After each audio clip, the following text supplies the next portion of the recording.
So now, ladies and gentlemen, for YOKKAO 31, this is the main event of the evening. 5 3-minute rounds of international super prestige Muay Thai, matched at 59 kilograms, and to be fought under full Muay Thai rules. So let me first of all introduce to you in the blue corner from Thailand. Ladies and gentlemen, please put your hands together for Superlek.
Ladies and gentlemen, in the blue corner from Thailand, Superlek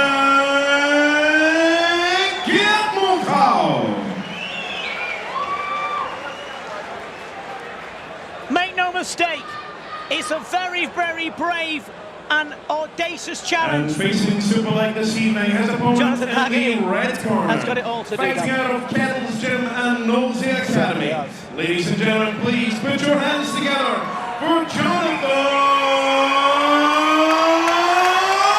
Haggerty!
Once again, ladies and gentlemen, in the right corner, Jonathan Haggerty!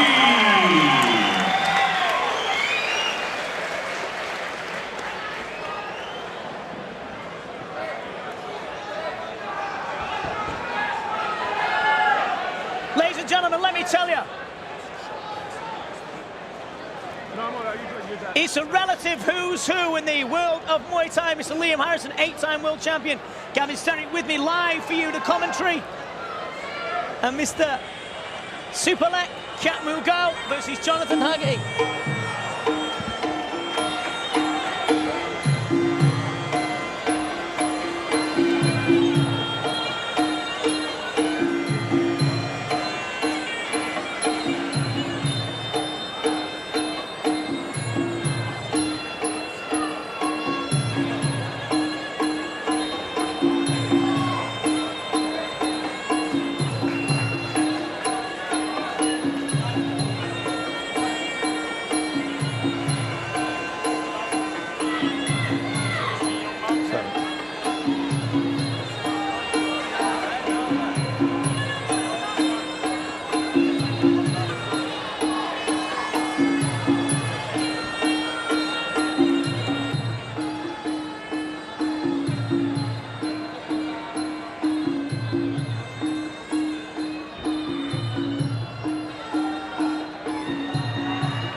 the very, very best fighters in the world. Jonathan Haggerty looks impassive as he looks to the big man, Christian Knowles, the quiet, unassuming character, but an absolute rocket, rock to move on the pads. Nothing but respect for his team. In the corner of Superlek is Jar Parnpet. Our referee is Mr. Okay, ladies and gentlemen, just Kevin let you know, it's going to be Harper. a few minutes before this bout can get underway. We're waiting on one of the ringside medics to return to ringside. So one of the medics is upstairs, and as soon as he's back, we are good to go. So we've just been informed that there's only one medic, so we have to wait for that. Ladies and gentlemen, while we're waiting, this is our professionals. Here's what we do. We look at www.yokkao.com for what's going on in the Muay Thai world. You can follow some of the protagonists on Instagram. You can follow Superlek789. You can follow Jonathan Haggerty. You can also follow at Liam Harrison Fighter. You can also follow myself, Vinny Shawman, and Gavin769, I do believe, Gavin, on Instagram. 0879. 0879 is Gavin. So you want to know what's going on in the Muay Thai world? Well, let me tell you, next year we have an absolute scorcher. We're wishing our time away. For March is YOKKAO returns to England, and Liam Harrison returns to defend his world title. Liam Harrison learning the piano, I was told by Kate. His girlfriend said they're getting a piano in their own piano room, I believe. So we'll see. So we're just waiting for the medics, but Gavin, tonight has been an absolute scorcher, and Jonathan Haggerty, he put an absolute masterclass on, didn't he, last time, when he put pay to the audacious challenge that came from Keith McLaughlin. Yeah, I mean, he's got it all. I think that's sort of the fights that you win. You end up in these fights. Massive night. It's a great fight to sort of finish off a really good night to fight in. Yeah, there's some really good kids coming through, you know, in the Muay Thai world recently. From Jonathan Haggerty's gym, Riley Smith, a very good fight lead. Anthony Deary, who defeated Riley, a very good fight indeed. A lot of new kids coming through. I think as well, it's important to say as well that in the past, I think YOKKAO's relied in the UK on maybe one or two big name fighters, you know, your likes of your Jordans and your Liam Harrisons and stuff.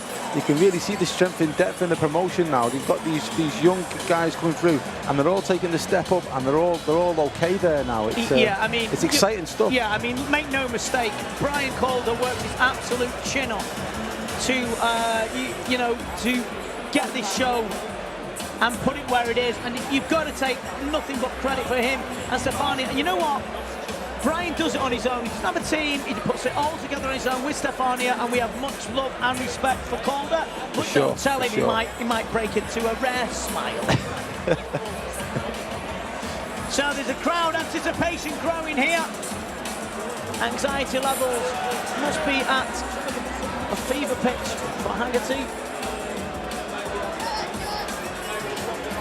But you know what? If anyone can do it, it's this young man. He has dynamite in his fists and his legs. Could Superlek take him lightly? Superlek only fought last week as well, going in Thailand, winning on points. But he just looks like he's ready for a walk in the park. I think you can just tell, you know, it's so experienced. So experienced, so much depth in the records. They fight the best fighters on a very regular basis, and you'll see that again tonight. So if you want to get yourself down to the YOKKAO Centre in Bangkok and go and train with some of these boys, you can get over on www.yokkao.com. You can find out and you can meet legendary fighters and legendary trainers over there. I've had nothing but good reports from people going over there, and we'll see. As I said, ladies and gentlemen, YOKKAO next year, Liam Harrison will return to defend his title. You know, Gavin, YOKKAO has just found a seat, hasn't it, here in Bolton, and it's really took a hold, and it's an event, isn't it? It's a real event for people who love Muay Thai. Yeah, definitely. I think it's a brand, isn't it? It's a really strong brand with good quality fighters. I mean, you know what you're getting when you come to a YOKKAO show. You don't even have to look at the, I mean, obviously you do look at the bill. You don't have to look at the bill. You know you're getting top quality fights from top to bottom. So It's and that's been established over the years, as you say, with Brian's hard work. It's a great thing. Yeah, and rightly so. And it shows, well, you know, the young fighters as well, not necessarily on these shows, on different promotions, they all want to come and fight in YOKKAO. They all want to get there. They want to put their name about, and they want to win the fight, and they want to get on YOKKAO. When they get on there, they want to fight in the top fight, because they know that they're going to get the biggest platform and they're going to fight the best fighters, and that's all any top competitor wants. Yeah, and you know, absolutely couldn't have said it better myself. I mean, you know, just the way that it's just took on its roots are here now. Brian took a risk. I remember Brian talking about YOKKAO with me, and he asked me what Stefani was like, and of course, a very nice lady, believe for everybody else involved in YOKKAO, and he did ask me what they were like, and I said they were fantastic. I didn't think that the show would be as amazing as they are every single time, and he just like, how do you top that? He seems to do it every time, and you know, hats off to the YOKKAO team for putting on ringside and getting this all together. I think that might be the medic. Yeah.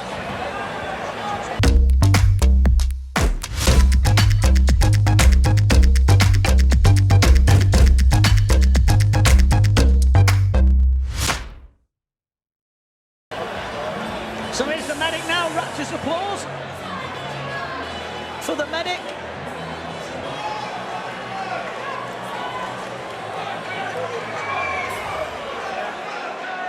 I think that may be the biggest cheer he's ever had at an event. Someone just shouted that the medic is Peter Griffin. It's not very nice.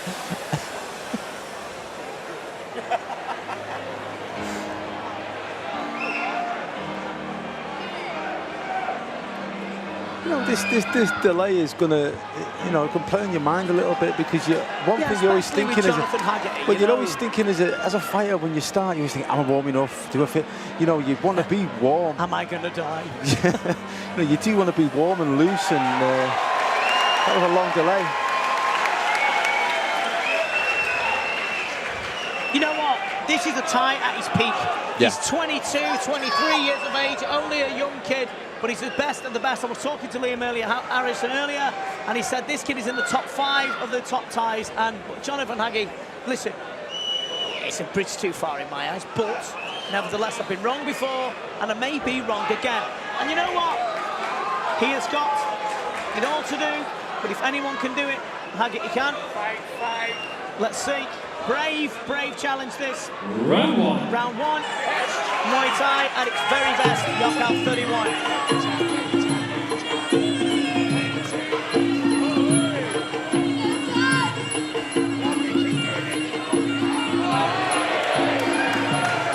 It's a very dangerous left high kick, Haggerty.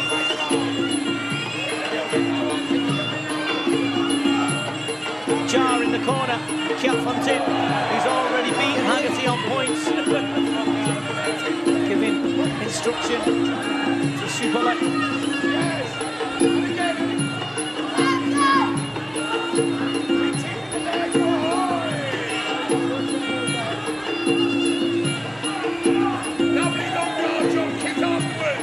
The long delay doesn't seem to have affected either of the fighters. They both started nice and fast and sharp.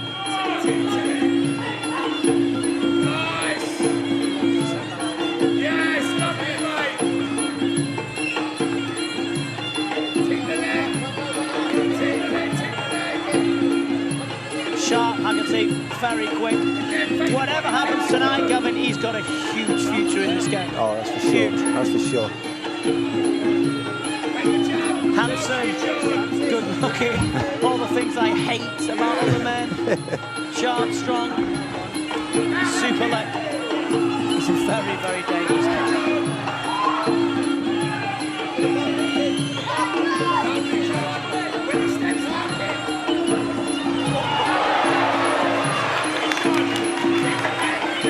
No smiling from Superlek. It's not like a playing around tie. It's not like Saenchai.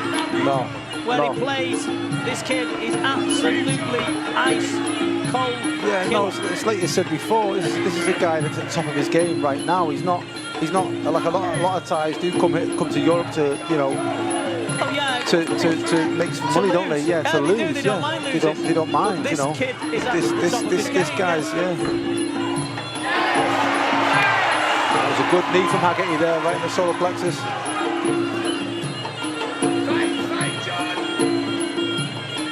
Good attack there from Haggerty, though. Nice, Chung!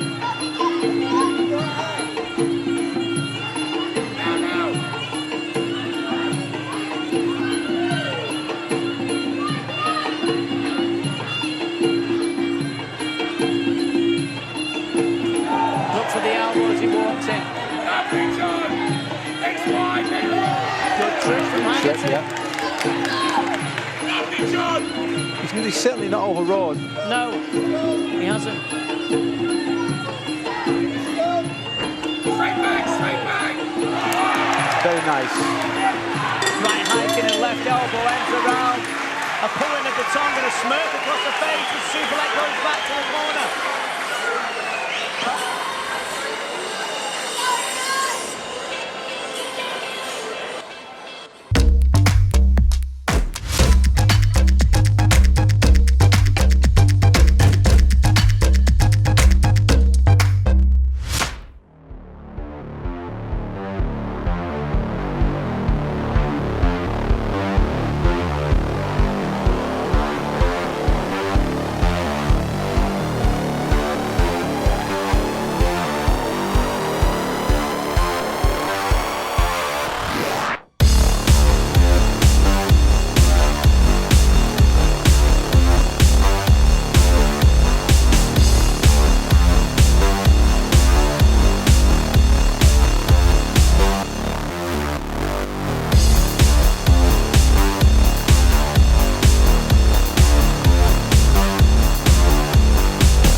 Round two.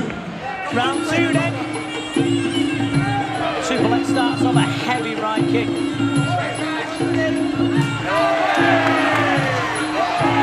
Yeah, the difference between... He caught on the eye already. Haggerty, he doubles up his own left kick.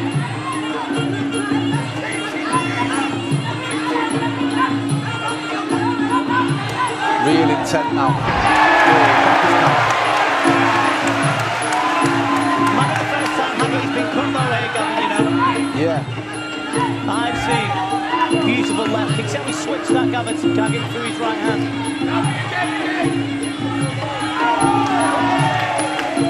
Not overlord, is he, Haggerty? No, he's not. He's not letting that cut put him off either. He's still on his game. He's good.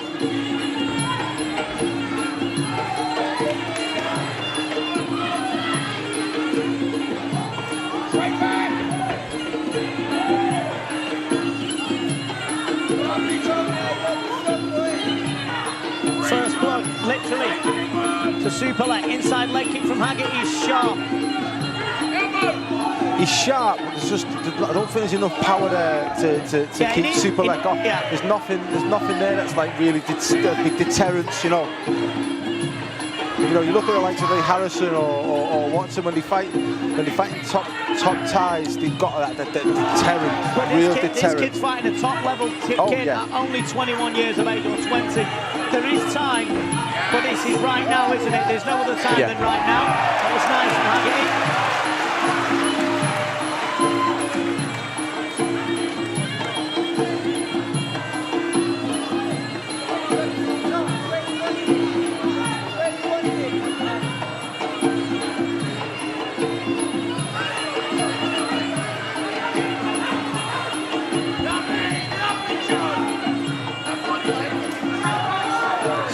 sharp, isn't he, Superlek? Look how he stood, Gavin.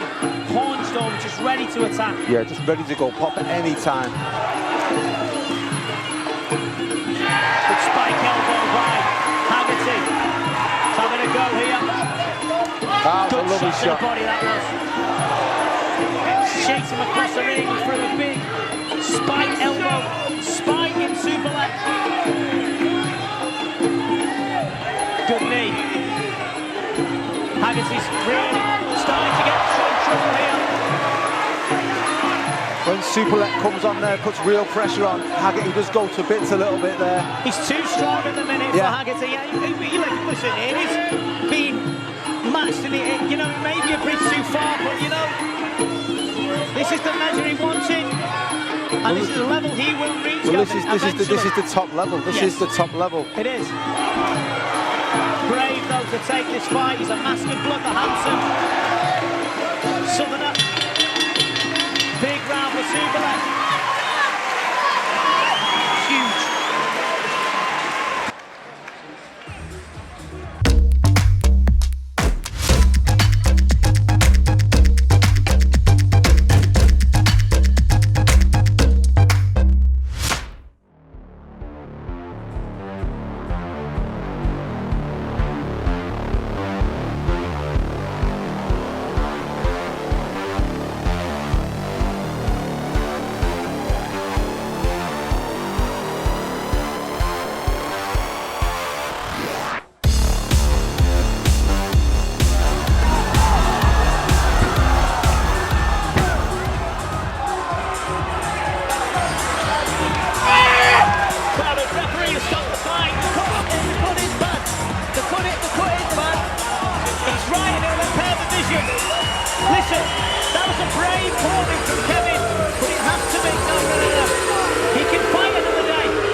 Listen, it's safety first, you know, it's your eyes. For God's sake, it's your eyes, you know.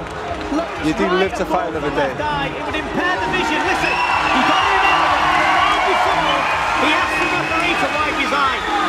Now, if he's asking the referee to wipe his eye, it's impingement. It's going to happen further, and that can save him from more damage. Vinny, it's right on the eyelid as well. It's right on the eyelid. It's a really dangerous place, you know. Yeah. No, that's an absolute good call by the referee. It's a good call. It's a good call. And Jonathan Haggerty, it's the right call. Listen, here's how it works, here's the pluses. Jonathan Haggerty went in there and did his very, very best. So ladies and gentlemen, but this first of all, our referee would like to point out that it was a doctor who called off he can look to give himself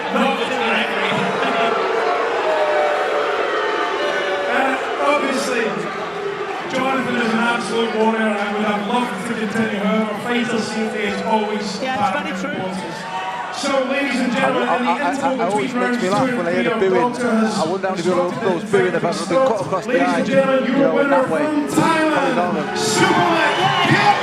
Listen, Jonathan can take a lot of credit for that. And ladies and gentlemen, a massive round of applause from Jonathan Haggerty. Listen, he dared to test himself, and that's what I like. He dared to test himself. This kid, you've got to give him respect. Well, Superlek is up to this game. Haggerty can do it again, and he can come again from anywhere else. Haggerty's proved before, he belongs at the top level. But, you know, if you want to stay at that top level, you know, stuff like that. No, that was a bad call. That was the right call. Yeah, he gets the right call, Nicholas.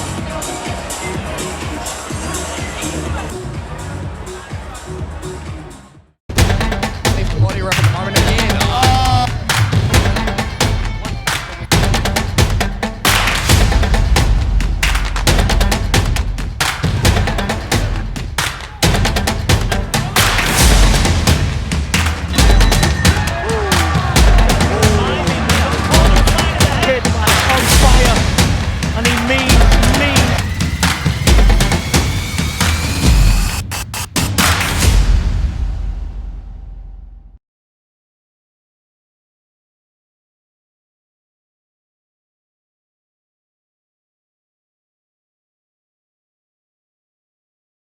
And if he wants so now, ladies and gentlemen, we move on to our final bout, and this is the main event of the evening.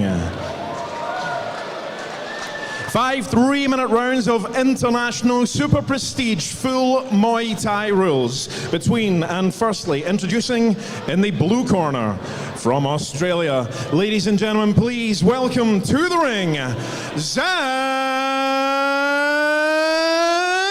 Einersen. This is another classic Riddler's fighter, just taking on the best fighters that they get on, but they never say no to a hard fight. Lloyd Dean is the same, you know, Barry from the gym. All their boys just take hard fights, and they're fantastic fighters as a result of it, you know? Yeah, that's a gym that is so deep in talent, both boys and girls. It's unbelievable, and they've got two absolute legends ahead of that gym, Riddler and Kaylee Reeves. Once again, ladies and gentlemen, in the blue corner, Zac Einersen. You know, like Riddler says, when these fighters are in the ring, they've got their 15, 20, 30 fight experience, plus his 70 fight experience, plus Kaylee's experience, plus all the other guys in the gym. That's what's coming into the ring when these guys fight. It's absolutely, they're like a family. Again, I said it earlier in the night, having training partners at that high caliber. And facing Zac this evening, his opponent in the red corner from Thailand. Ladies and gentlemen, please welcome to the ring, Superbank Mo Ratanabandi. Nice to come through and really shine. And here comes Superbank Mo Ratanabandi. Superbank is one of those fighters, like many of these Thais, that if we played the entirety of their highlight reel as they walked out, they'd never make it to the ring. He just has so many beautiful techniques that he's pulled off against the top opponents. That's the thing. He's not doing cool things against guys that aren't high caliber. He's doing it against the best in the business consistently, every fight. Once again, ladies and gentlemen, in the red corner from Thailand, Superbank Mo Ratanabandi.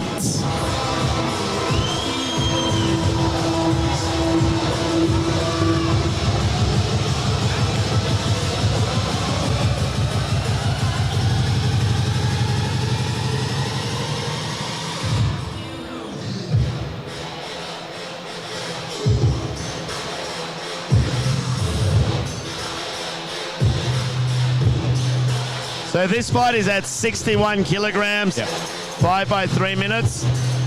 What can Zac do to surprise and shock the Muay Thai world? He's got to get on the front foot for sure. He covers distance quite well, and he's got a really strong right hand, does Zac. And I think it's just going to be a matter of not being intimidated, not being overawed, and just getting after Superbank.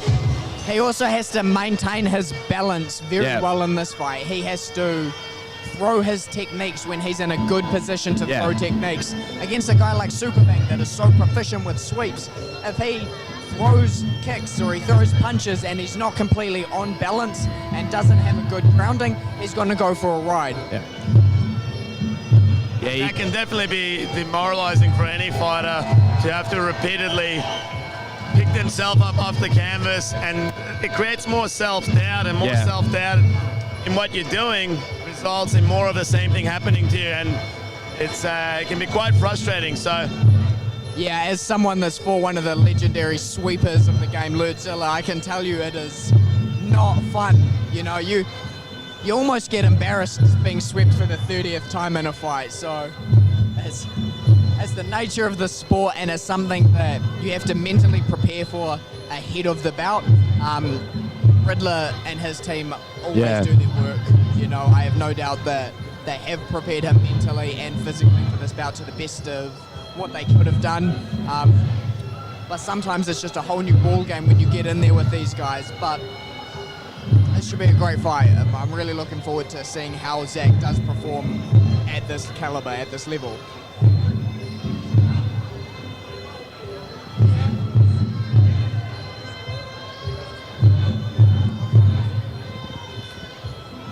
Superbank is well known for having a beautiful run, Moy, as you can see. Superbank is quite renowned for doing really, really quite cool Ramois, and tonight is no different.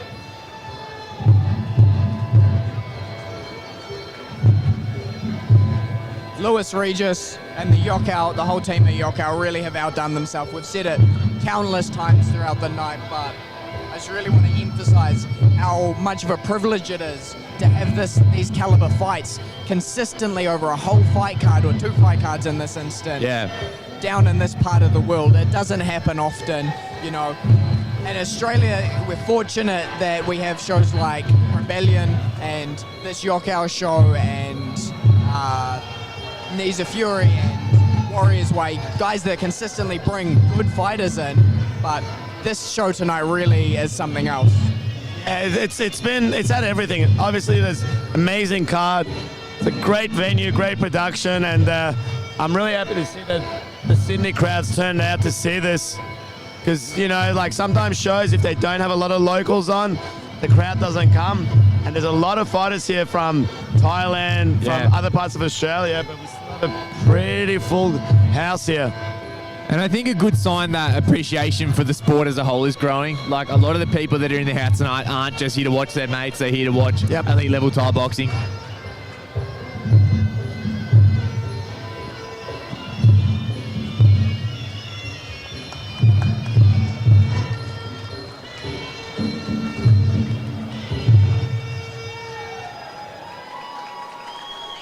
And Zac's quite a young guy, isn't he? Yeah. Yeah. And he's standing there right now while Superbank is performing the white crew. Right It's a before he has long to white face crew. it. It's a long white crew when the track has to start again. But I think the white crew in the next generation fight at the start of the night was still longer. Yeah, that was a long one. That was a long white crew. And they even tried to usher him out by changing the song, I think. Yeah. This is a very nice white crew. I'm enjoying this. It's good to hear the crowd cheering for the full Ramoy as well. Very good. Just showing good appreciation and good education.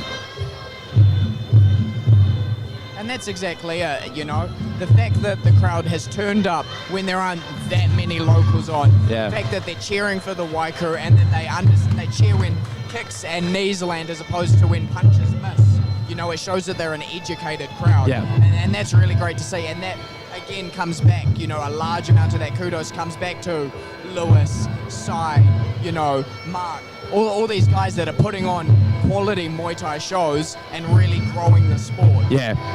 Thanks, Alexi, and it comes back to you guys, the fighters, because now we are getting guys like you guys that are fighting all the time, taking the hard fights, not backing off, and you're the ones bringing the fans initially into these shows and getting them to fall in love with the sport of Muay Thai. And, you know, brands like YOKKAO, SRG, what we do in different states, it all adds up, and hopefully it is that education where people are learning all the different aspects of this sport, learning about the clinch, learning about the white crew round Muay, learning about the respect, learning about the defense.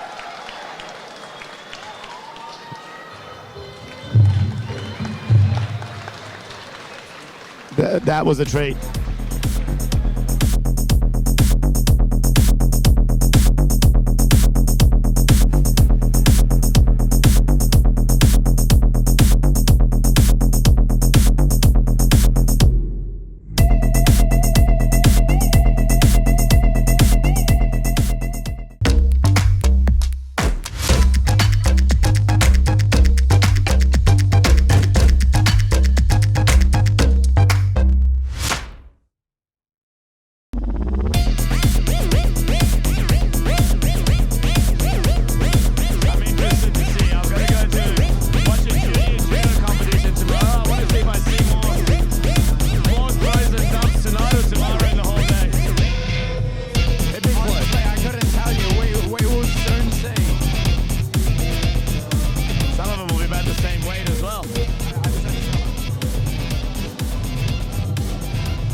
Number one, main event of YOKKAO 40. And you can see right away Zac is significantly the physically larger of the two. Zac's a very tall 61. Not freakishly tall, but yeah. definitely enough to have a height advantage. There we go. Throws that right hand straight away. Something we see quite often. The Thai fighter in the southpaw stance, the foreigner in the normal traditional orthodox stance. Makes for an interesting fight when you get the southpaw versus the orthodox. Superbank already landed a few of those left kicks across the arms of Zac. Right kick back by Zac. Good check by Superbank. Low kick comes down to the back leg from Superbank. Concentration by Superbank. It looks like he's having fun in there all the time, but if you watch closely, you look that he's got complete concentration and understanding of what's happening. He understands the game so well. Yeah. That's why he's able to do what he does, and there's a good left kick by him. Beautiful left kick. Just glides around the ring. Has changed back to southpaw. Yeah, back to southpaw now.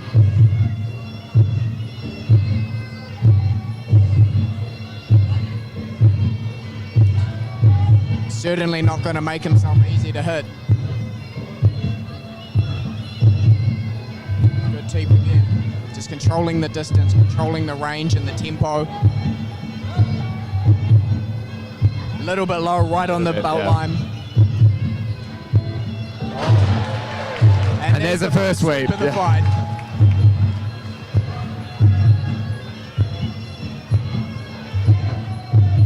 Zac going hunting with his left hook right hand and another left hook. That left hook landed well. Beautiful evasion of that high kick by Zac, just leaning back.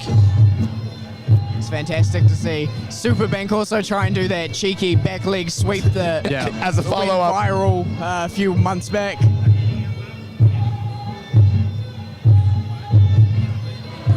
There we go. Zac gets one back. A little bit less extravagant, but nonetheless, own it.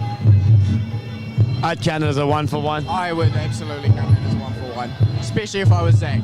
Yeah. Here we go, 2 for... Oh, phenomenal balance. Phenomenal balance. Unbelievable.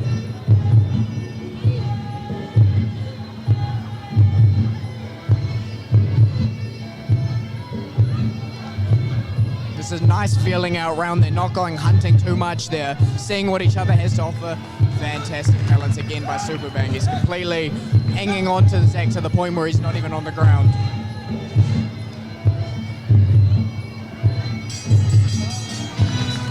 Nice first round. Nothing much in.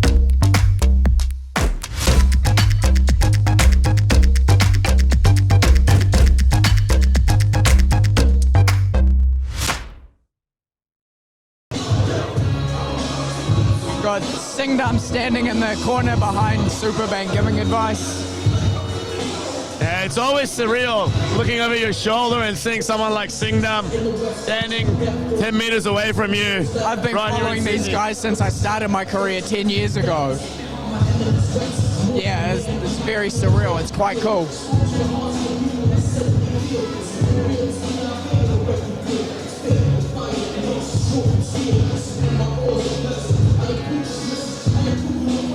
Thais are always so receptive to their corner's instructions as well, but at the same time they're so aware of what they need to do. They're so confident, they're so comfortable between rounds because they've done it so many times. It's more of a conversation. Yeah.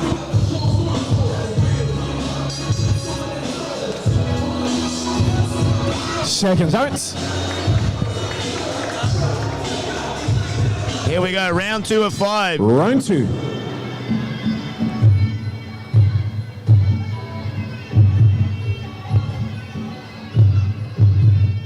Zac still very much measuring with his techniques here. Nice kick by Superbank.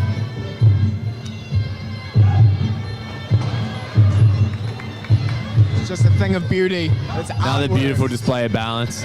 You can see what happened, but you just don't know how it happened. Yeah. Good left kick, good tape.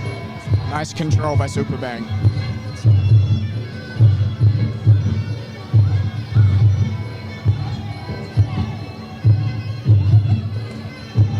Nice Good kick up high over the kick by arms. Zac, yeah. Yeah.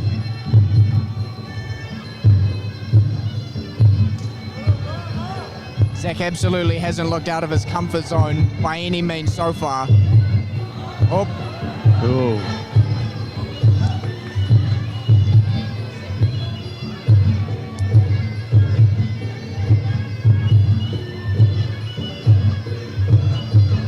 again, Superbank makes Zac carry his weight. And I love the Hey, yeah, I fake don't know double what that knees was. from the side. The double knee, yeah, very cheeky.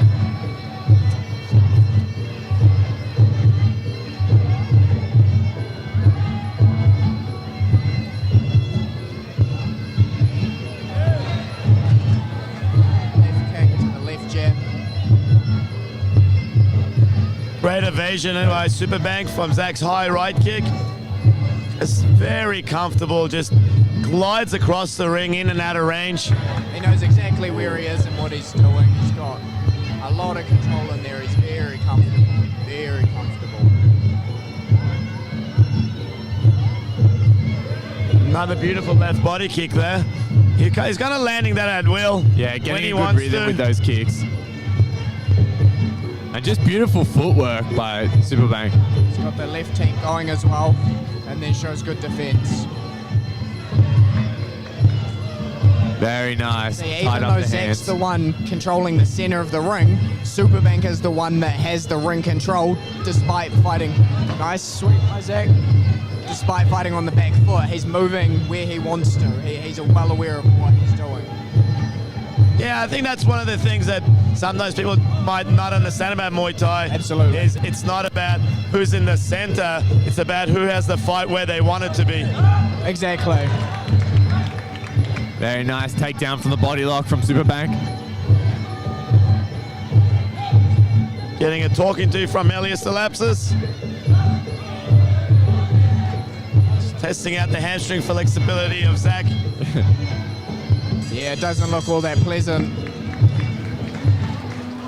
Another technical round.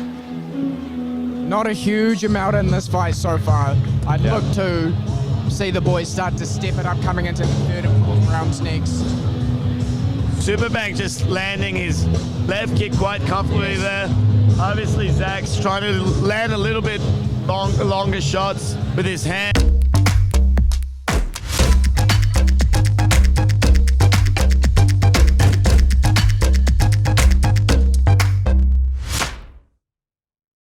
To just let those kicks go more.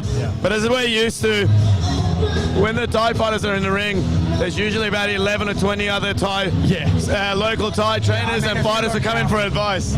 Yeah, if you look now, they're just rotating. They're just alternating. There's a line of Thais sitting about 2 meters back from the corner, and they're just alternating. Everyone comes in and says their piece. Here we go, round 3 of 5. The main event of the evening, Superbank versus Zac.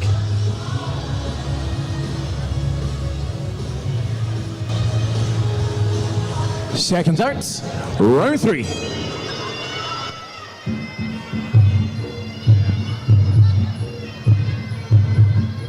The pace you can see is already picked up a little bit.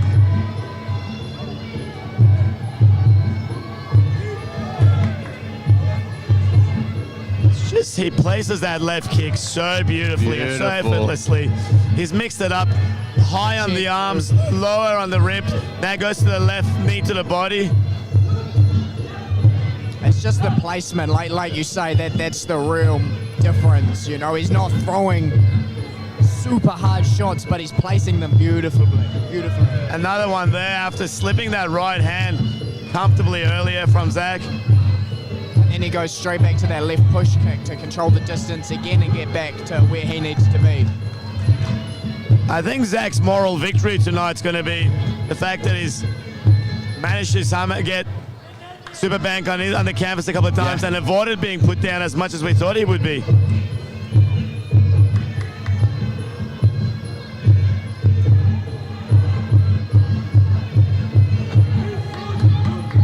Superbank ends up on the back of Zac there.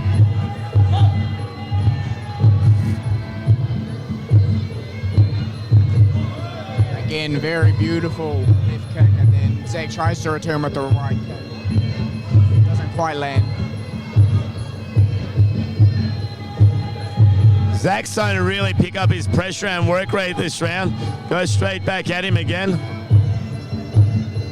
That's that Riddler's never die attitude. They just walk forward, they clinch, they knee, they elbow, they punch, they kick, they do everything they can. Phenomenal balance by Superbank. Did land a good left hook in there. Superbank did get a talking to in the corner from Elias about his use of that low body lock. Yeah.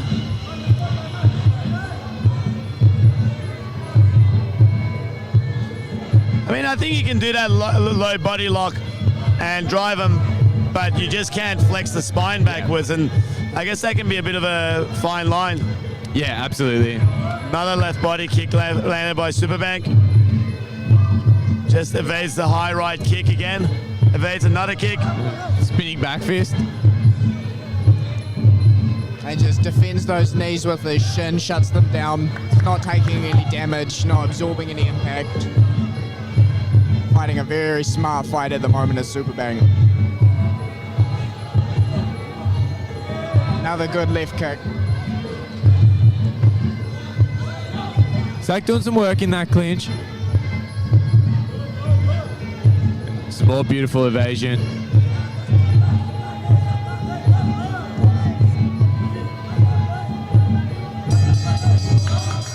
Not a great left body kick right. Nice kick on the bell.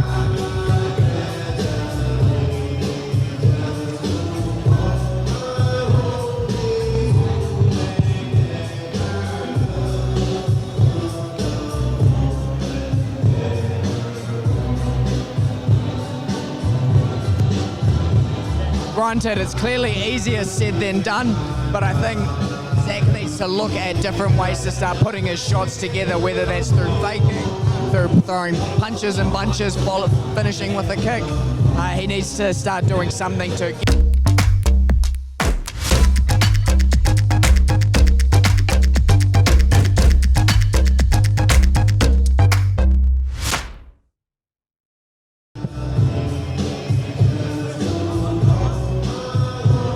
But I think his corner will be well aware that he's a little bit behind at the moment, or he certainly is behind at the moment, so Riddler will be, he's always composed in the corner, well, at the moment, so I think he will be giving him the word saying that you need to go in, you need to do a little bit more, but in a way that seems to be received well by Zac, so let's see what he can do this next round.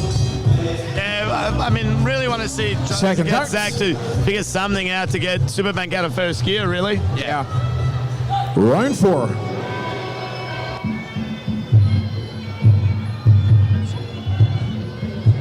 Coming out aggressively again, Zac.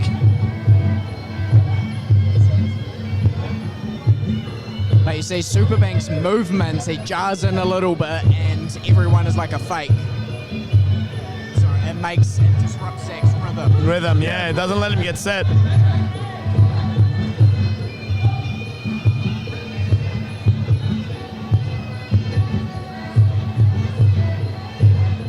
Another beautifully placed left kick, shin right across the torso. Good right hand to the Right hand body. comes through a couple of times there.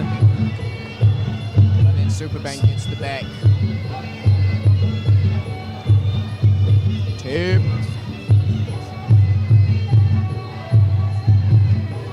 It's kind of fascinating to watch how little Superbank actually has to move to execute his techniques. Yeah, his efficiency of movement's phenomenal.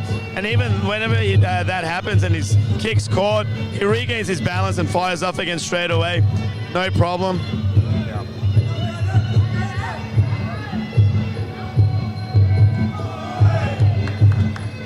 The big thing is the distancing, right? So Superbank is standing at a perfect kicking range, whereas Zac has to come in to close to land his kicks because Superbank glides back a little bit outside of range, and that's the difference in how they're landing their kicks. Superbank is where he needs to be, and then where Zac doesn't need him to be. See, he's plodding forward now, but he's still able to pop back if need be. Doubles the kick up nicely. See, he's coming back. He's now out of distance.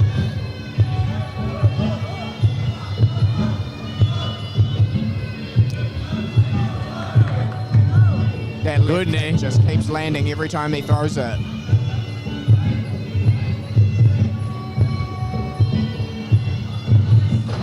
Beautiful sweep.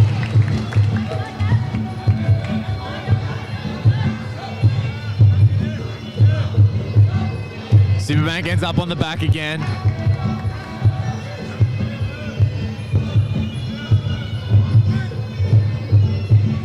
Riddler calling for Zac to step in, do a little bit more. Another takedown out of that clinch. Very smooth by Superbank. Just, again, like we said, effortless. Just beautiful transitions by Superbank.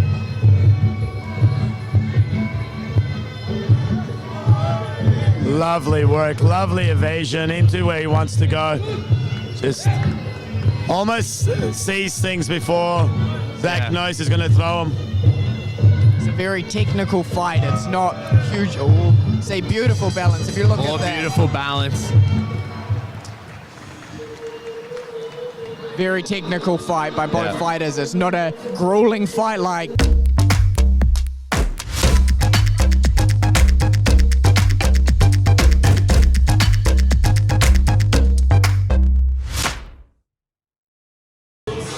And the thing is, he's winning by almost literally just throwing his left leg.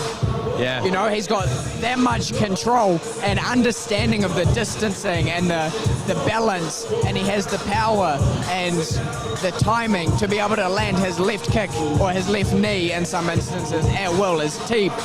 You know, that he's shutting down a very competent fighter in Zac simply by controlling the distance and the timing and the space.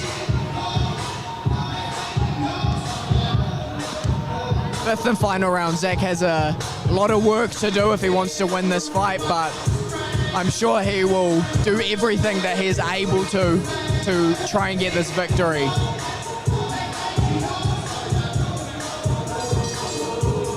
Here we go, the last round. Ladies and gentlemen, please get behind both fighters as we move into the fifth and final round. Round 5. Let's see if Zac just goes for broke here. See, I'd like to see Zac cut off the ring a little bit better as opposed to just following Superbank. I think that's giving Superbank a lot of space to be able to do what he wants to do, whereas if Zac drifted to his right as opposed to chase... He's going in too deep. He's just being aggressive, but...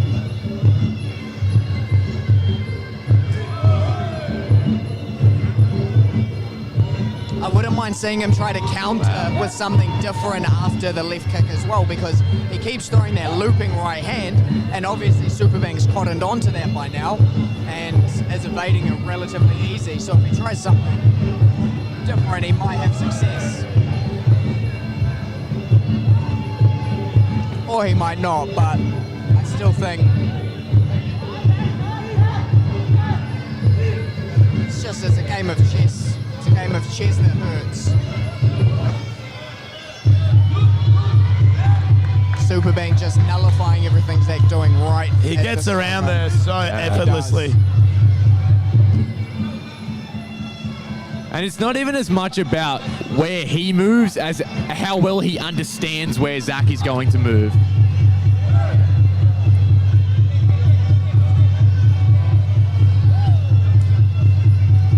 Couple of good knees from solid Zac knees.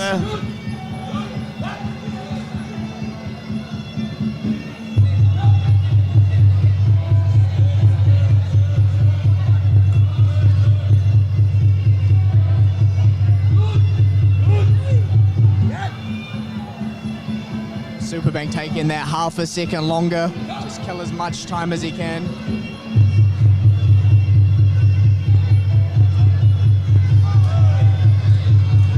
Yeah, like you said, every left kick to the body has been an attempted counter with an overhand from Zac. Yeah. Zac doing some of his best work with knees in this round. Another thing that we haven't seen too much from Zac this fight is staying on the outside of the lead leg. So when you fight a southpaw, you want to be drifting almost exclusively, not necessarily, but you want to remain on the outside of the leg, because the southpaw can get their left leg across your body a lot easier if you're standing in on the inside of the leg. And you can see Superbank is fighting with his foot on the outside of the leg, his leg on the outside of Zac's leg a little bit better than Zac is. But I think that comes a little bit back to what you were saying about just the direct linear sort of forward aggression from Zac. Absolutely.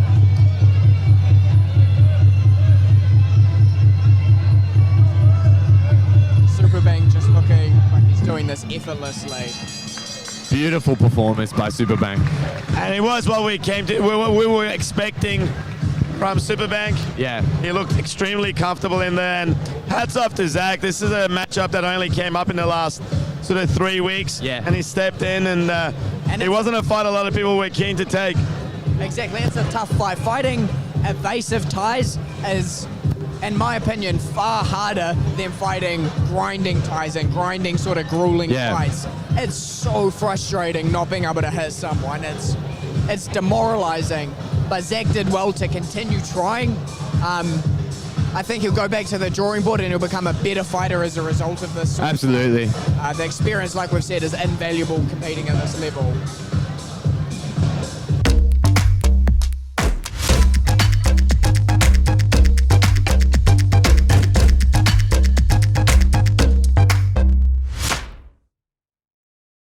Center back, center ring. So, ladies and gentlemen, for the last time this evening, please, your appreciation for both fighters. And after the full 5 rounds, we now go to the judges' scorecards. And the judges have reached a unanimous decision in favor of your winner. In the red corner, Superbank, Mo Ratanabandit. No surprises there. Well done and to Zac. And your appreciation, please, big for challenge. Zac Einersen. And thank you, Superbank, for showing us some amazing Muay Thai. Zac? And I suppose that will about do us. It was a work of art. It was something beautiful. Thank you, everyone, for tuning in. I hope you enjoy the fights tonight as much as we did. Thanks to all the fans who came to the show live and created the amazing atmosphere we had tonight. And of course, thanks to YOKKAO and SRG Promotions for an incredible evening of Muay Thai. Get in touch with Alexi Serapisos on Instagram and book yourself a seminar wherever you are in the world. Get at Rebellion Muay Thai on Facebook, Instagram, and YouTube. The channel's expanding week in and week out. And follow Enter the Double Dragon podcast on iTunes, and we'll catch you next time. Supporting the fighters, see you guys. Supporting the event, and we hope to see you on the next one. Thank you. Beauty. Left body rub at the moment again.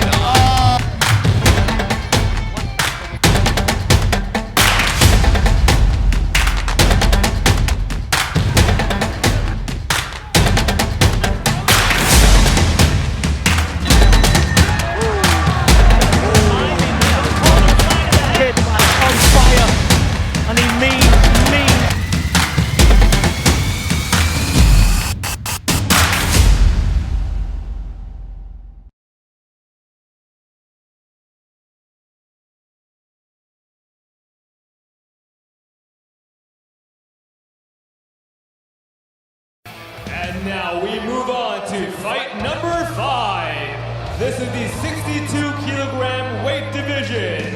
Introducing first, fighting out of the red corner, representing YOKKAO Saenchai Gym in Thailand. Ladies and gentlemen, please welcome Yodchai!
Round 1, fight!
End of round 1, 第一回合完。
by TKO, fighting out of the red corner, Yodchai!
And now, ladies and gentlemen, we move on to an international super prestige contest.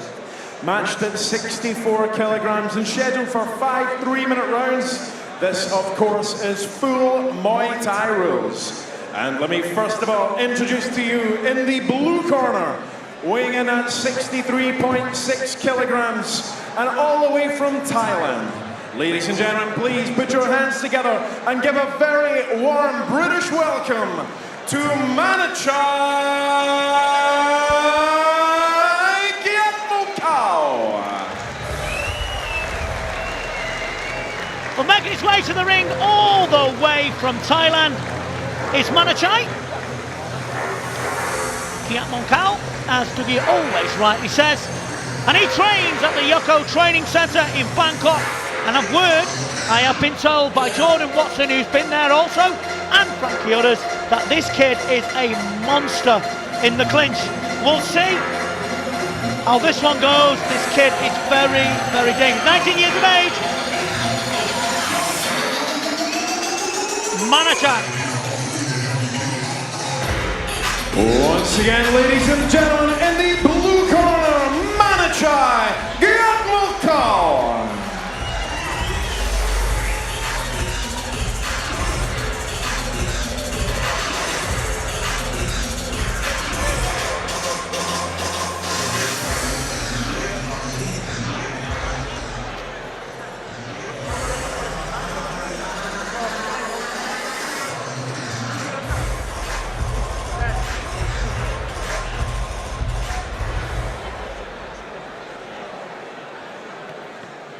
And facing Manachai this evening, his opponent in the red corner, weighing in at 63.2 kilograms, he fights out of Jai Muay Thai.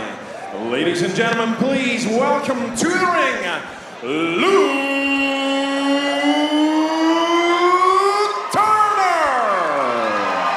Making his way to the ring is the former WPMF, I think, world champion, Luke Turner.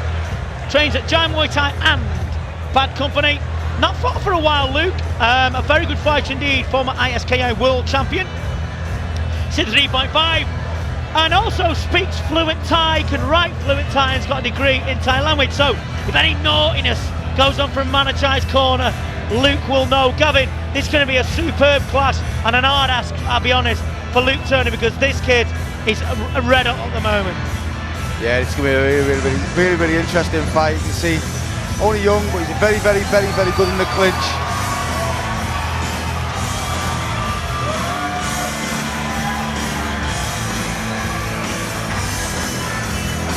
Luke Turner very dangerous with the elbows, a good kicker, very dangerous high kick, knows his way around the ring. Once again, ladies and gentlemen, in the red corner, Luke Turner! And this international super prestige contest scheduled for 5 3-minute rounds. So we'll see our referees, Mr. Jesse Saunders. This is the 5 3-minute round contest from Giant Muay Thai. Must spend some time at Bad Company, I must admit.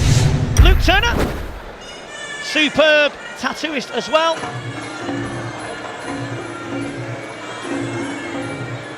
Wrong music.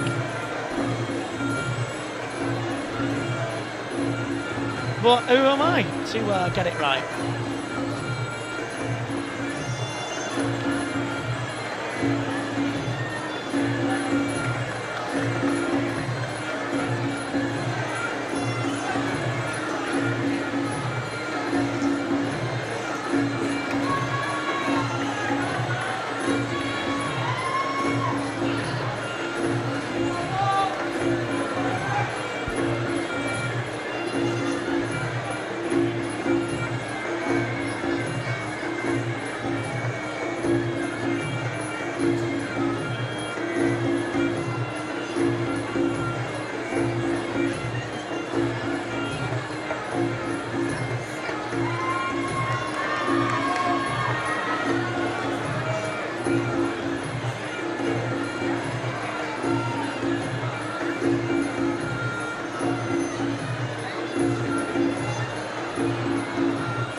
So Manachai in the black and orange, and in the golden shorts, the yellow shorts, Mr. Luke Turner. Height advantage for Turner, experience advantage for Manachai. YOKKAO 17, and coming up after this, ladies and gentlemen, a world title fight that has got everybody talking. The Hitman returns.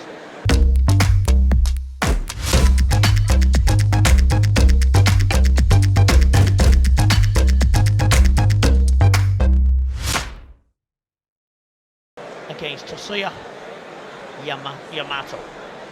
Our referee is Mr. Jesse Saunders, who I believe is one of the best in the business. One of the best in the business with me is Mr. Gavin Sturritt, and we are really excited to see this fight. Giant Muay Thai's Luke Turner versus Manachai, YOKKAO Training Centre in Bangkok. And we get, ladies and gentlemen, just have a look at that. If you want to go over there and do some training, you'll be looked after by the very, very best. Good and high recommendation. Turner very good with the elbows, sharp kicker.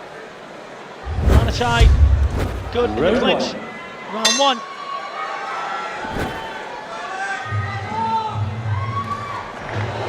Big start from Manachai, left hook and a right hand.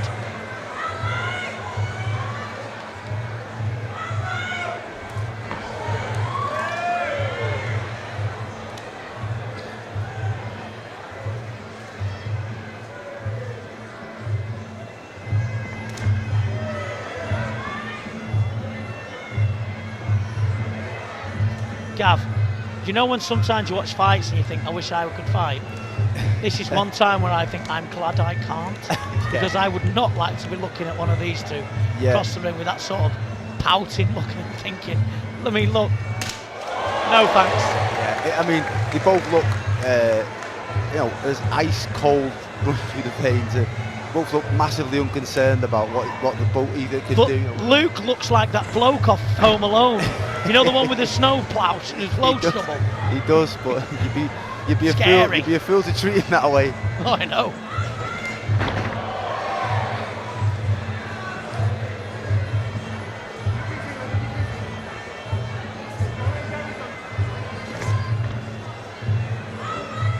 Spite on Manachai's face.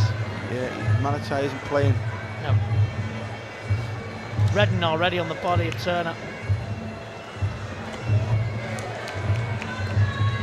Push kick off the back leg, Manachai.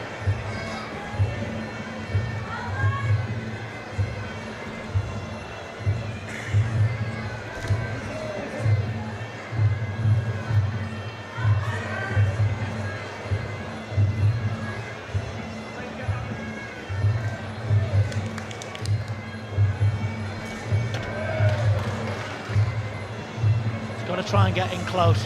Turner, that's nice from him. That was good.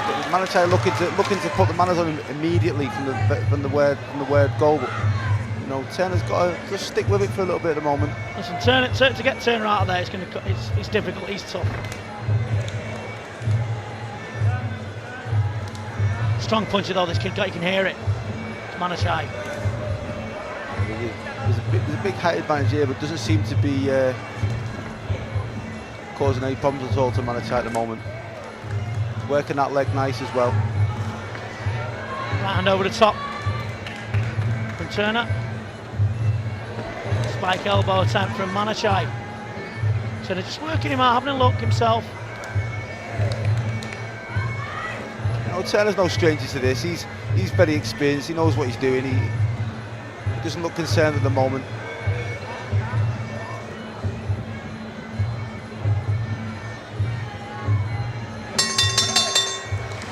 Interesting. As it's the first 3-minute round, just settling down, having a look at what's going on. But I tell you something, there's some power in Manachai, is there not?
Corners, 10 seconds. Round 2 then. Seconds out.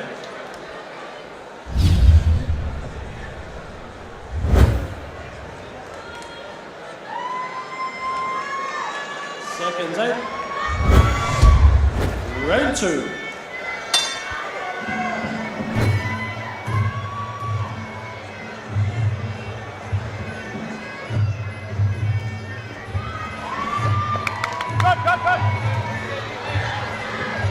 Straight out, Manachai's not come to play, has he? You see that pace change immediately. Yeah.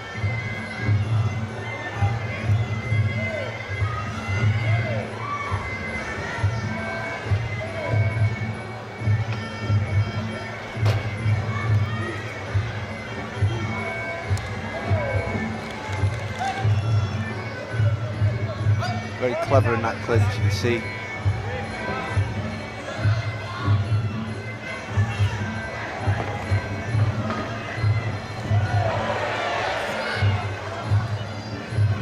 Strong, isn't he? Manachai No, short for a short tie though, Gavin. Good in the clinch, you know. Normally it's taller ties, isn't it? Yeah, usually goes against the grain a little bit. He's very good in the clinch, but he's a good outfit as well, unfortunately, for Luke Turner at the moment.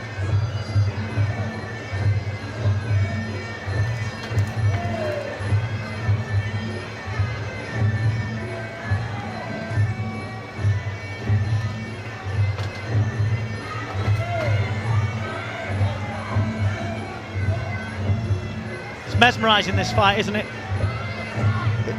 It really is, because you're kind of waiting to see what he does next. Both fighters, to be fair. Good elbow from Turner, good elbow back from Manachai. Shows Turner he's not one to mess with. He's not come to lose, Turner, put it that way. That's for sure. I mean, he's holding his own in there at the moment. Everyone's obviously, looking at Manachai. But, Turner's scored in this round quite well. He's good.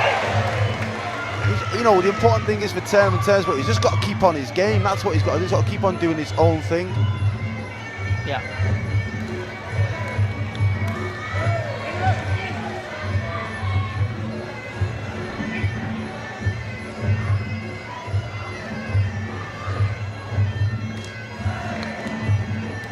Good shot from Turner, right hand down the middle, sneak shot. Smiles after it as well. Luke is very dangerous with the elbow. Manachai can't walk in just willy-nilly. Manachai's got to watch that range. Nice left hook and a right hand from Turner as well. He's got to watch that range, Manachai, because Turner can reach him with things that people usually wouldn't have to reach him with.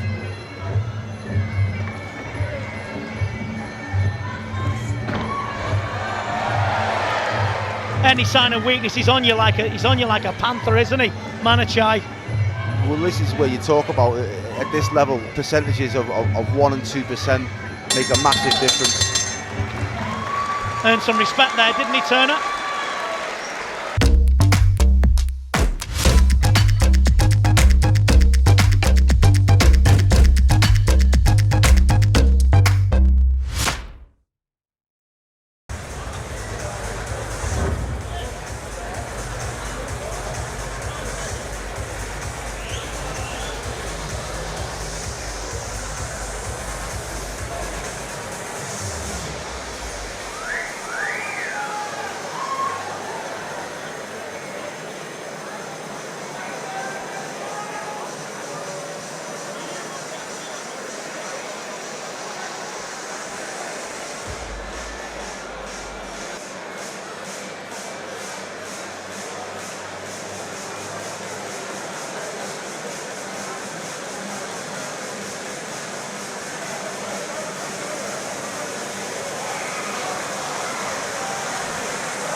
Well, in between rounds there, gentlemen, there's been some sustained damage.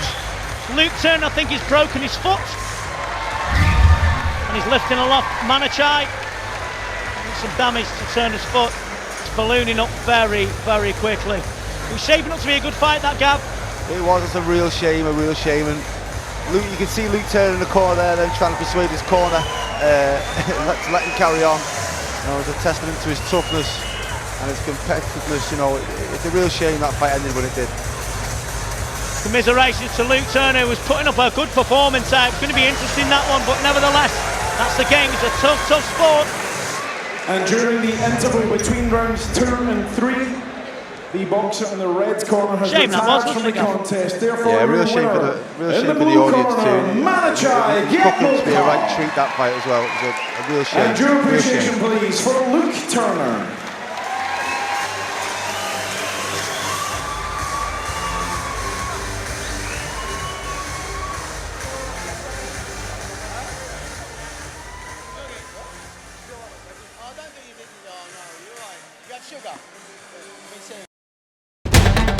Body rock at the moment again.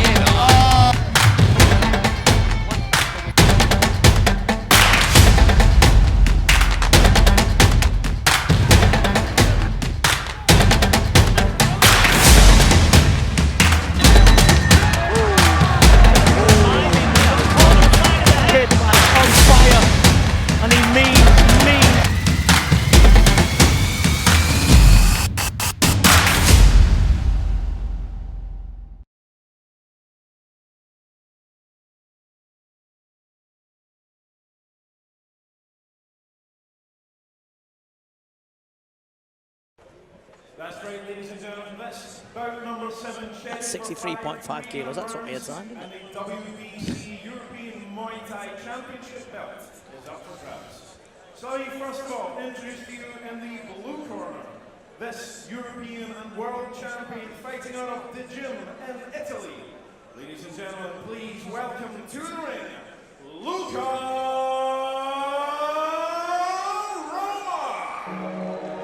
So Luca Roma then said, I don't care where he trains, I don't care who he trains with, I don't care how many followers he's got on Instagram, this belt is mine, he said. Obviously, he said it in a cooler Italian accent than mine. So let's see then. That's interesting, isn't it, Gav? It is. Could do with a new one. Once again, ladies and gentlemen, in the blue corner, it's Luca Roma. So Luca Roma then. Unusual style. Well, let's see. The gold and black WBC green belt. So now, ladies and gentlemen, in the red corner, from Scotland, but fighting out of the YOKKAO Training Centre in Bangkok, Thailand. Ladies and gentlemen, Spencer Brown. So making his way to the ring then is Spencer Brown, 63.5 kilos, all the way from Scotland. And like I said, this is not a foregone conclusion. Luca Roma, very experienced, very strong. This looks like a caged tiger as Spencer makes his way to the ring. Spencer trains now predominantly in Thailand with the guys at the YOKKAO Training Centre. Want to get over yourself? Go and have a look. Go and have a go. Let's see. You never know what you're going to get or how far you're going to get in this sport unless you do it. Ladies and gentlemen, in the right corner, Spencer. A nice, charming kid, a very, very good sense of humour, dedicated to the sport, but an absolute diamond of a boy, isn't he, Gav? Oh, he is, yeah. I think sometimes when you see, I've never seen someone see two opposites in the ring and outside the ring. He's an absolute killer in the ring, but he looks like a choir boy. He acts like a choir boy outside of the ring. He's really quiet, unassuming, really nice guy. Two very, very proud countries. Scotland has some great fighters and Muay Thai. And here's the stats: 23 fights for Spencer, 52 fights for Luca Roma, 18 wins for Spencer, 37 wins for De Luca.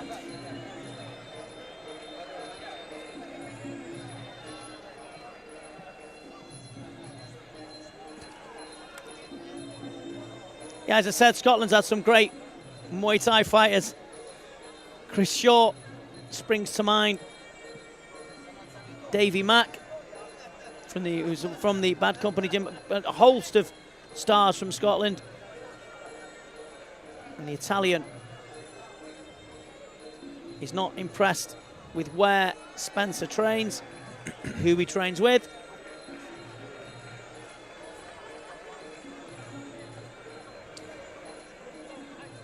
At all. Ritual dance of prayer going on at the moment. Just 3 bows. Scene of the ring, and that's it for Spencer.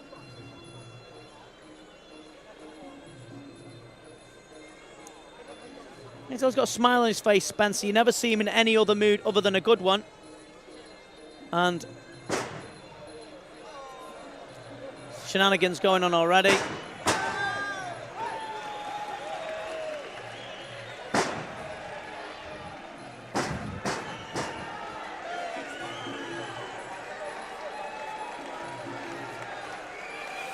So, if that hasn't got you going, I don't know what is.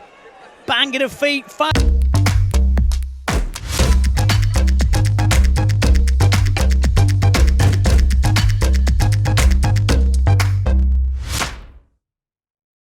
Firing of spears.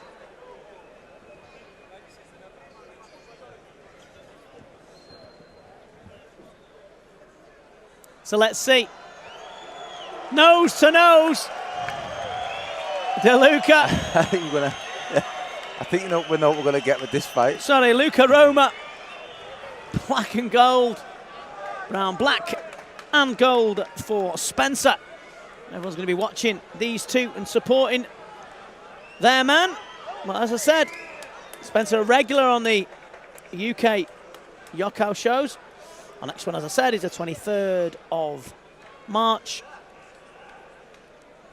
And we've got Superbank, an absolute legend of a Muay Thai star, fighting the magician, Paul Karpowitz, who's a bag of tricks. Karpowitz never, ever, ever shies away from a task, and it is a task, I'll tell you that much, but let's see.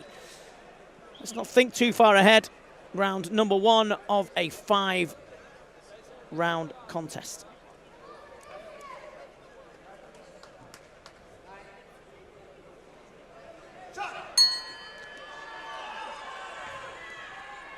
Roma straight at Spencer. More experienced Roma. Good shot there from Brown. Very relaxed. Yeah. It's good puncher, you know, Brown, when he lets him go left up the right hand. Yeah, he's a very sharp puncher. Holds his chin up a little bit high. Luca doesn't need to get into this too early, though. No. Spencer. No, I think you should let Luca come to him a little bit, because I think he'll make mistakes. I think Spencer can punish him. Yeah. Nice catch in the left hook. Well recovered. Luca's showing his experience. You could say that Spencer is a half-Thai white guy, really. To spend so much time there. Nice left kick off the front leg. Roma, experienced, he'll know what he's doing. He'll know the reputation of Brown. Nice uppercut, he waited for that. Ambitious though, wasn't it, from that distance? It was. He needs to just let him allow himself to settle into this fight, I think.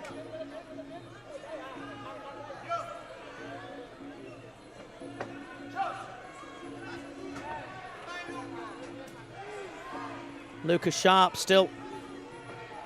Good left kick. That was a nice shot from Brown. Luca, though, showing strength in the clinch as well, being able to lock his body down and get his arms underneath Spencer in a better position there, Gavin. Yeah. Both strong, both well schooled. Ooh. Chucking bombs early doors. It was the final minute of this first round. I think they're both very, very eager to stamp their authority on each other. He's got to watch himself not to get caught, though, with something silly, Spencer. This is how you make mistakes, and you can get caught out with a silly shot like this. That was a nice right hand. Boxing skills has really come on, though, hasn't it, on Brown? Yeah. Oh, I rate him very highly. So do I. I think he's very, very, very good, and he's doing the right thing as well. He's putting himself in an uncomfortable place, surrounded by champions. It was a nice right elbow from Brown. Crowd getting behind their local boy, Luca Roma.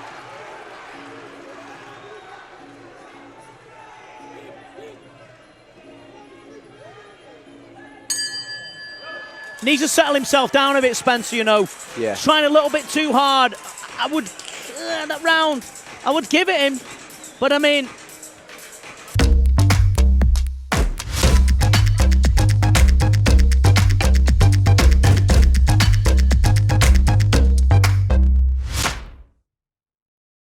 you know, it's open to conjecture, isn't it? You know. Yeah. I mean, you always get the sense with that round. Then, as you can see here now, he's a little bit too over-eager to really stamp his authority onto Roma. Yeah. You know, and Roma's the home fighter for starters. So, you know, you've got to let them kind of, you know, show you what they're going to do. Spencer's been a little bit too over-eager, and it's landed some good shots.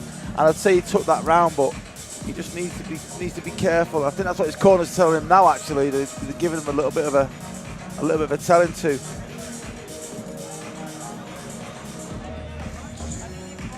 Yeah.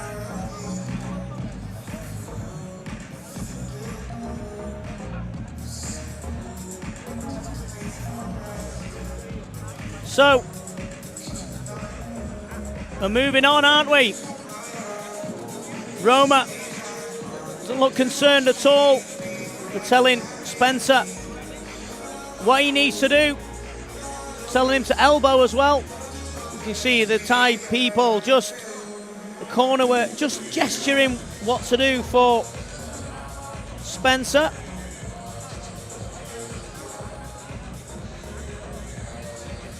So we'll see.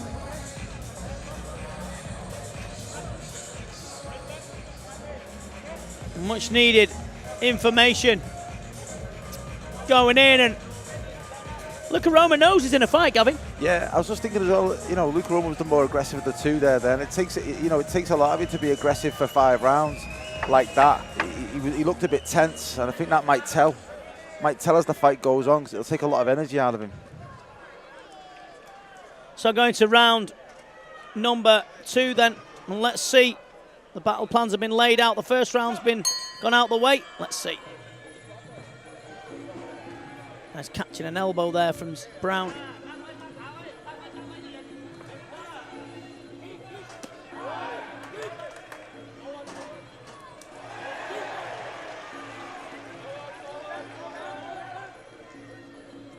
It's good eyesight, Luca, you know. Yeah, very sharp. Sees things very well. Sharp.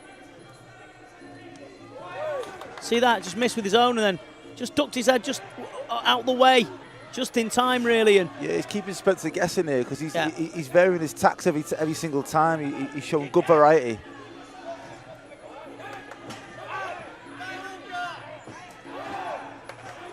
Sharp left kick. You know, Spencer's not got to get caught up in that. He's got to do his own work, listen to his own corner, stick to his own game plan. Very fond of the youngster at the YOKKAO Centre. You can see that. Big following on Instagram because people have met him and like what he does. That's it. Good positioning. Yeah, very good positioning here. And referee letting them work, which is good.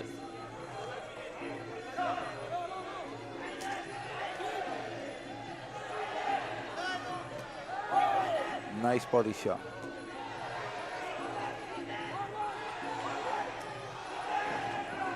Needs to let his hands go, Brown, instead of throwing just one. Yeah, more than one shot. Yeah, he's a great combination puncher. He needs to show it. He scored nice in the clinch there, some good twists, etc.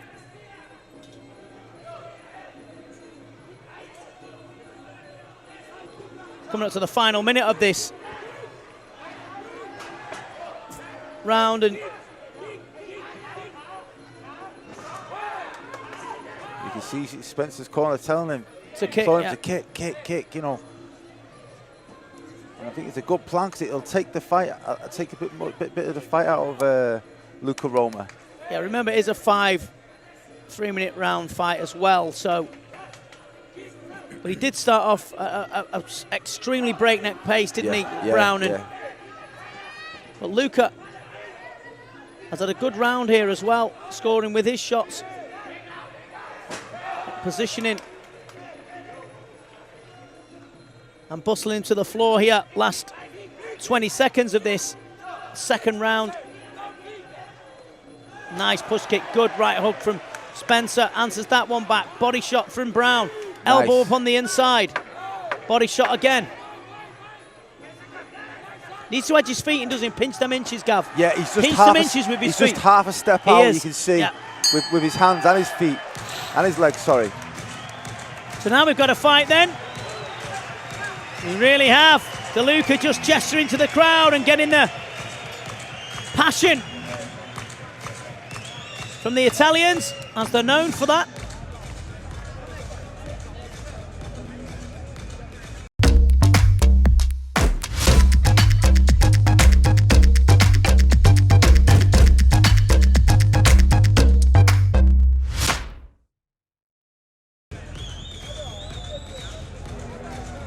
Yeah, as I said, just a little bit out, isn't he? Just them little few inches that you've been, and you know that's experience, isn't it? And you know, and just spatial awareness, etc. You know. Yeah, definitely. I mean, it's the difference between the very fighters at the very top is that during the fight they're able to take themselves out of that, and they can see themselves in the ring and what they're doing wrong, and they can adjust and change. And at the moment, Spencer just needs to do that and just take himself out and just reset. And not get involved in sort of a macho, because it's entertaining, but he's very quick to get involved in swapping shots. Well, there's some eye-catching combinations going in from both boxers. There's fakes. There's little twitches like that. It's a nice, good eyesight. Really good. Luca Roma. Enjoy watching him fight, and it's a well-matched fight, this is for a very nice WBC European title. I think whoever wins this will have earned this belt, that's for sure. I agree. So, as I said, ladies and gentlemen, you want to know what's going on in the world of YOKKAO? www.yokkao.com. Do I have to say www. anymore? No one cares about that, do they? YOKKAO.com, have a look. Get yourself some gloves and some shorts and some T-shirts and fit in with the crew. Walk around town, no one will pick on you then, trust me. Unless you live where I live, and then you really are in trouble anyway, whatever you wear. So, we'll see.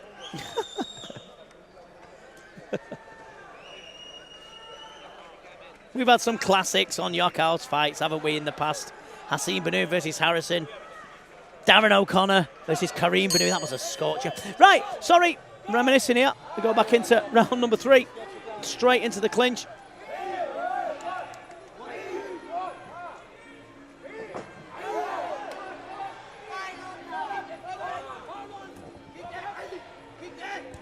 That was a nice left hook. Shot. Spencer started with a bit more edge. Yeah, you felt that one, round. Gav. Yeah, he's got his range there now. Nice elbow. He's confident in that clinch too. Yes. When you're getting slung around by Singdam and Manachai, Gav, you are going to be confident. I think that's going to be the telling thing, though. I'm thinking Roma's going to start to feel the pace now because of that clinch work. Good knees, these. He's starting to show strength, this kid. Yeah.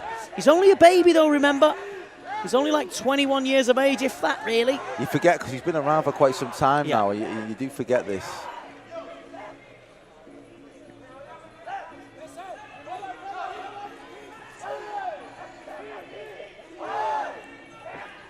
Nice on the inside. Good elbow back from still dangerous. Roma. Yeah, he is.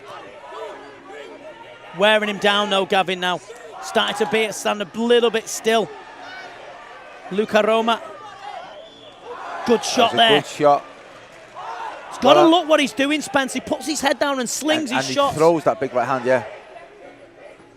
He's having a lot of success in the clinch here. But still not experienced, Gavin, really. No. But even in European terms, you know? No, but that will come with fights like this. Yeah. Fights like this make you grow. They do. A lot. Good positioning here, starting to run away with his score-wise, Gavin. Yeah, and a good thing to see as well, he's listened to his corner as well. His corner are told to do this, and he's carrying out the game plan good, which is a good sign. See, just out, isn't he, with shots? Yeah. Because he's trying to put so much into him, he's not landing him. And see how he walked into the clinch. And the distance is already there, isn't it, for the knee then when you walk into the clinch? The good thing is now, you can see he's tired Roman out a little bit here now, and he might well start to take that half step in now with some of the shots, because Roman slowed down. Yeah. Because Roman was quick, it was a good body shot. Beautiful, I heard that from here. It's got to look when he throws the punches, Spencer, though. Slinging in his bombs, but he's having a runaway round here, Gavin. Yeah. Luca Roma, though, comes from a gym that's renowned in Italy, and they have some very, very good fighters indeed. And they are teak tough. Last 15 seconds of this. He's still looking at that big round. He needs to kick when he comes out of that clinch. Listen to his corner, come out and kick. Big scores here. Yeah, he's doing a great job in that clinch.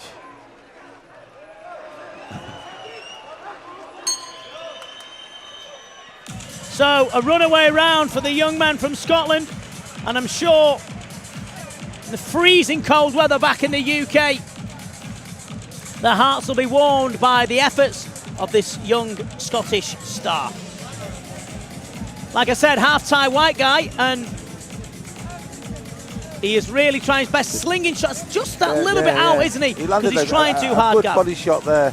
But he did the right thing this round. He dragged Roma into deep water there and took him into the clinch where he's stronger, and that was a good shot to the body. He's stronger and more technically adept there than Roma, and that's the way to go. Going to be an interesting round, this one now, because I think Spencer's really warmed into this fight, and I think Roma's feeling the pace a little bit here. So,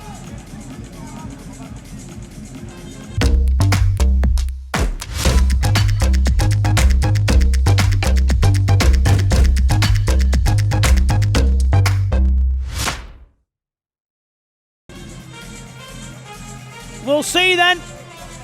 Round number 4, as round number 3 is in the history books, and a great round it was for the youngster Spencer Brown. He's not brown, is he? He's pure white. The Milky Bar Kid. Talking to Brown, Warren Brown's here from the American series Strike Back Season 8.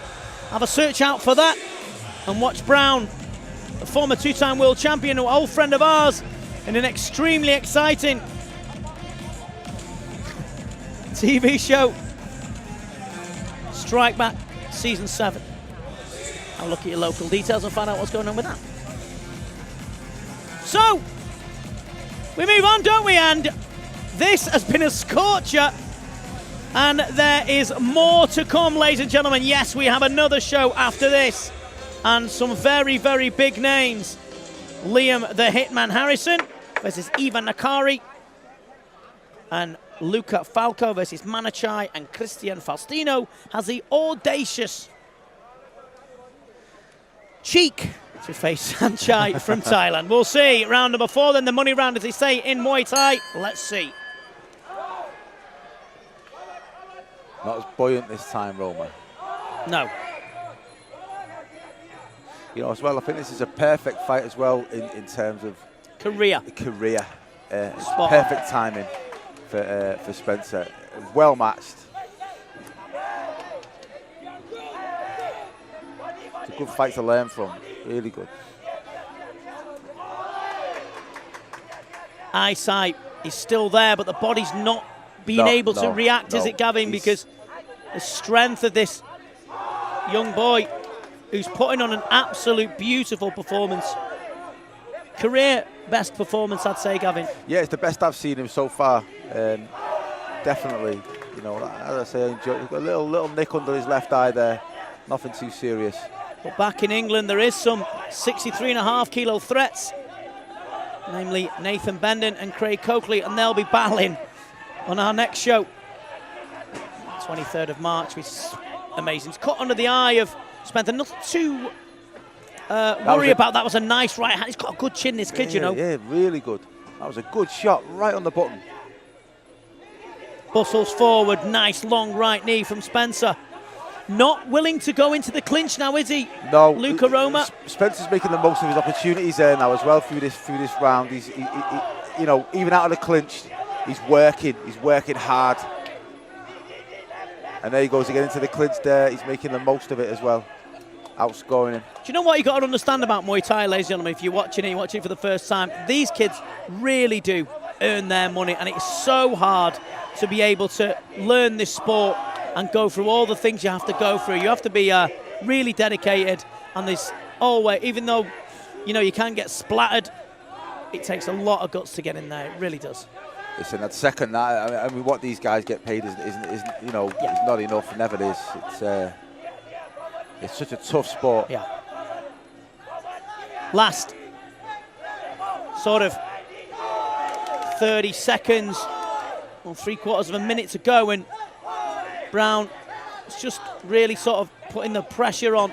Nice turn there from Luca Roma, but it's the forward pressure of Spencer Brown.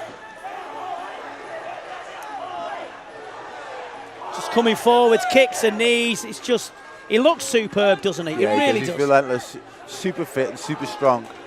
Well prepared for this fight. Final 10 seconds now of this 4th round, and a huge round for Spencer.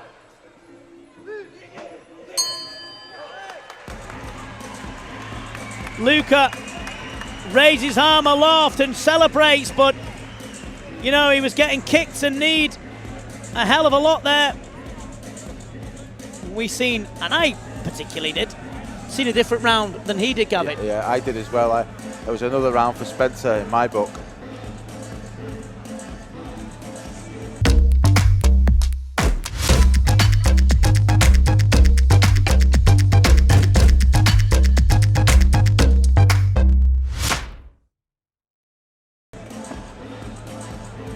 Like we were saying as well before, it's a great learning fight. This, yes, you know.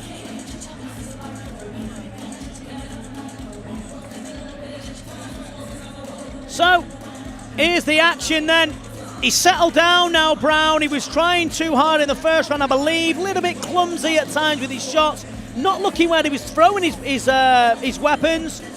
But as the time went on, he started to get into this, and Luca, who has been absolutely teaked up and shown a granite chin, has took some absolute rockets, and we're going into the final round.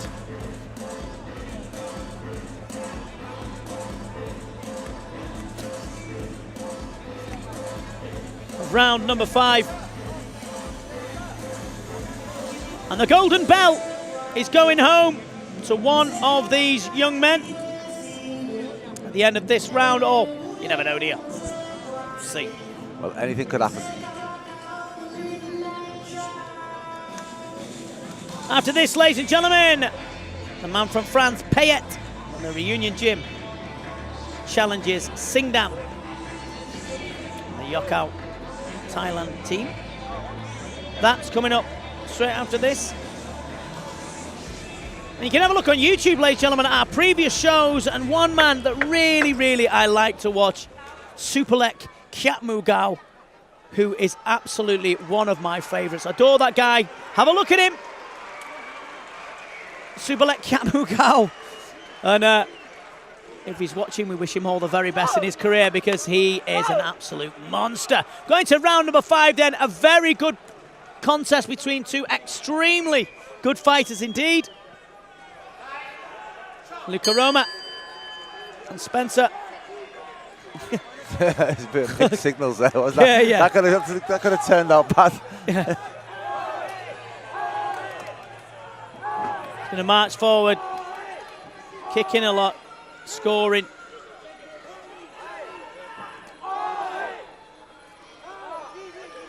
Yeah, he's coming forward all the time, Spencer, and scoring with the kicks. Luca won't give in. He won't give ground, really, unless he's pushed back. That was a good body kick there. As a left hook and a left uppercut and a right hand was tried. Really found his range now. Yeah, he really has. He's found that half step in there now. He's stepping in. He's showing maturity, and like I job. said, Gavin, you perfectly said it right when you said this is a growing fight, this is a learning fight, and you can see each round that he's gaining experience, but also gaining intelligence.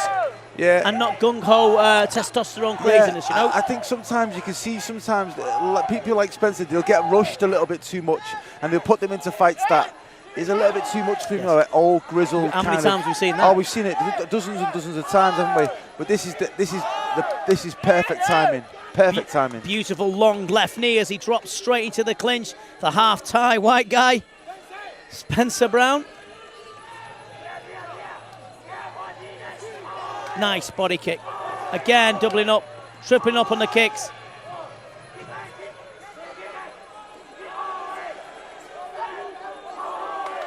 Walks in with the left knee. Walks in with the left hook. Nice. Enjoyable to watch. Beautiful twist. He's having fun now. Yeah.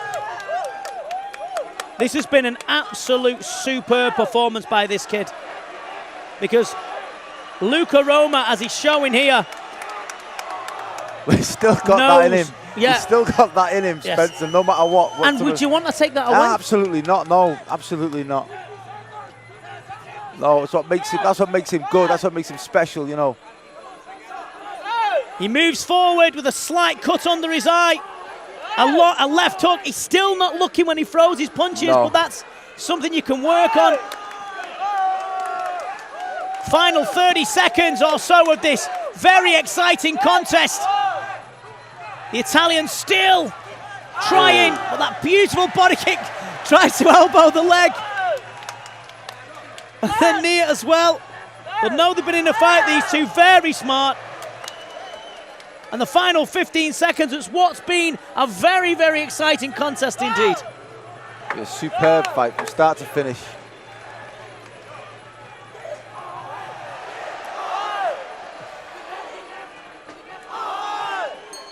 Fantastic. And a fantastic fight between two very likeable characters of Muay Thai.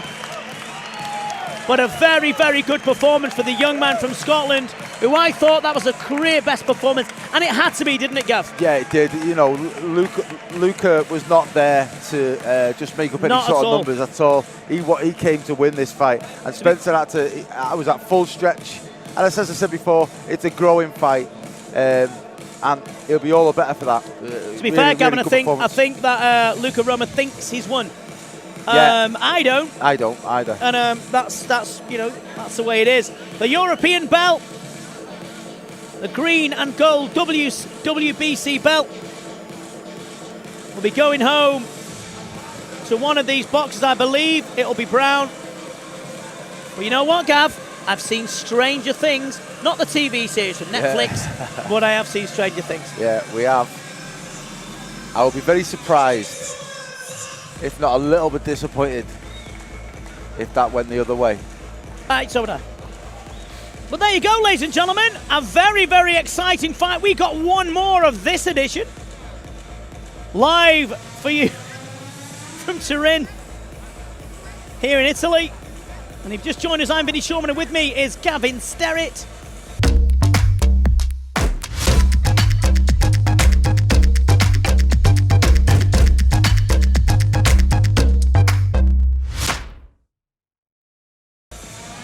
And we have been absolutely privileged and honoured to bring you what has been an absolute scorcher of a show. Nervous moments, anxious moments for the fans, relatives of these two. Let's see.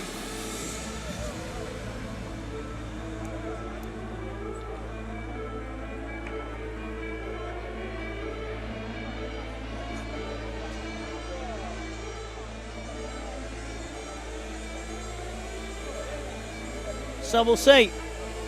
Now, under the WBC rules, Gavin, I think that every round is scored. Yeah. I.e., you know, there's no stops or anything like that. Yeah. But if you did that, I still believe that Brown has it. Yeah. Let's see. Here's our MC, Douglas McAdam, with the decision. Daniel Suarez, a representative of the WBC, is in the ring. And we're going to see then.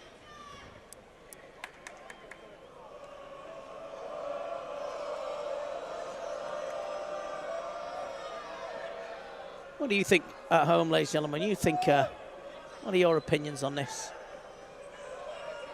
Let's see. Not that my opinion matters. Or yours, Gav? No. So, ladies and gentlemen, after the full 5 rounds, we now go to the judges' scorecards. And the judges have reached a unanimous decision in favour of your winner. And the red corner... There you go, then! And a happy, jubilant corner! And the WBC European Championship goes to the man from Scotland, the half-Thai white guy, Mr. Spencer Brown. A great performance, and as Gavin correctly and always does say, interesting take he had on it, said that each round he was getting better.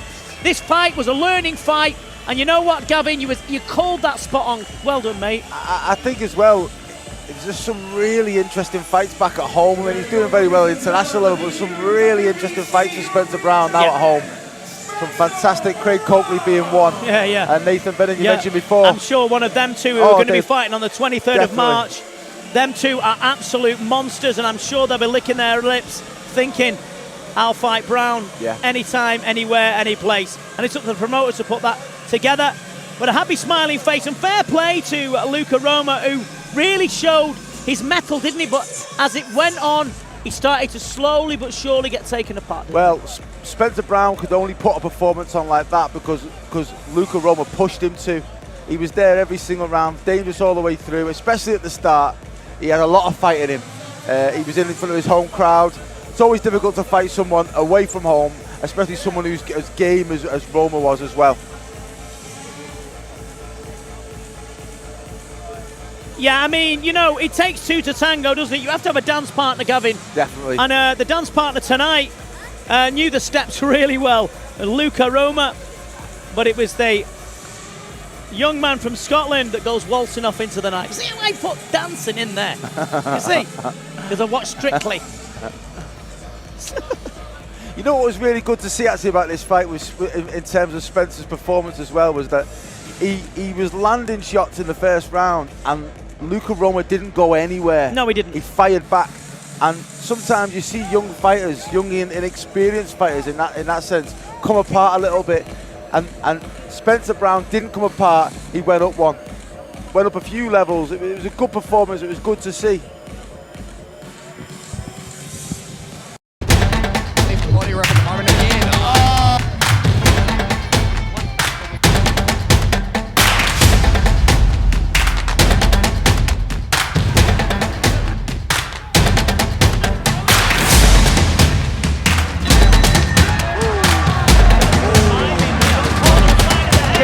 On fire. And he means.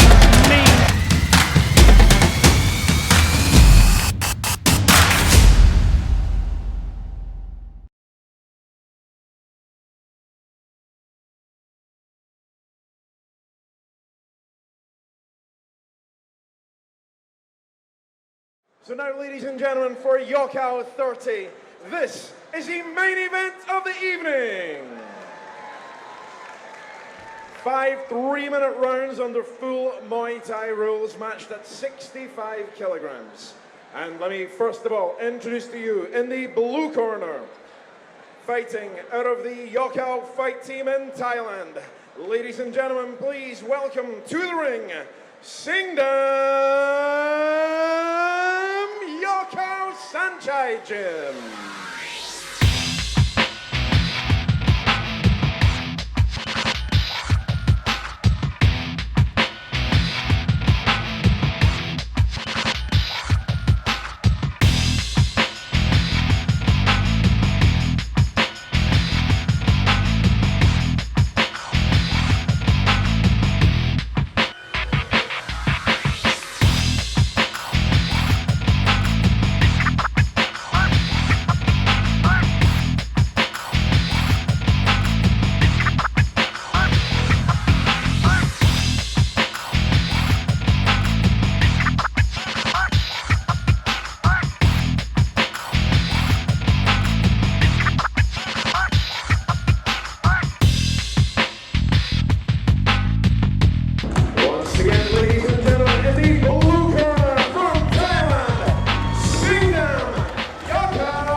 And facing Singdam this evening, his opponent in the red corner, fighting out of Imperial Muay Thai.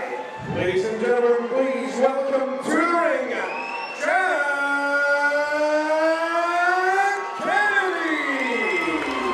You know what?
2.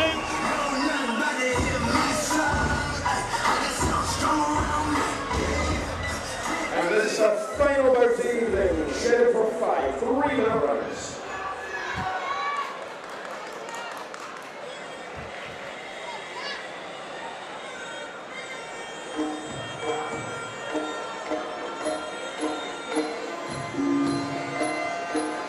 So, the big chance, you know, it comes in a fighter's life, doesn't it, when they want to fight on a big stage, they want the big chances. It's Jack Kennedy's chance to break into elite world class. Can he do it? We'll see.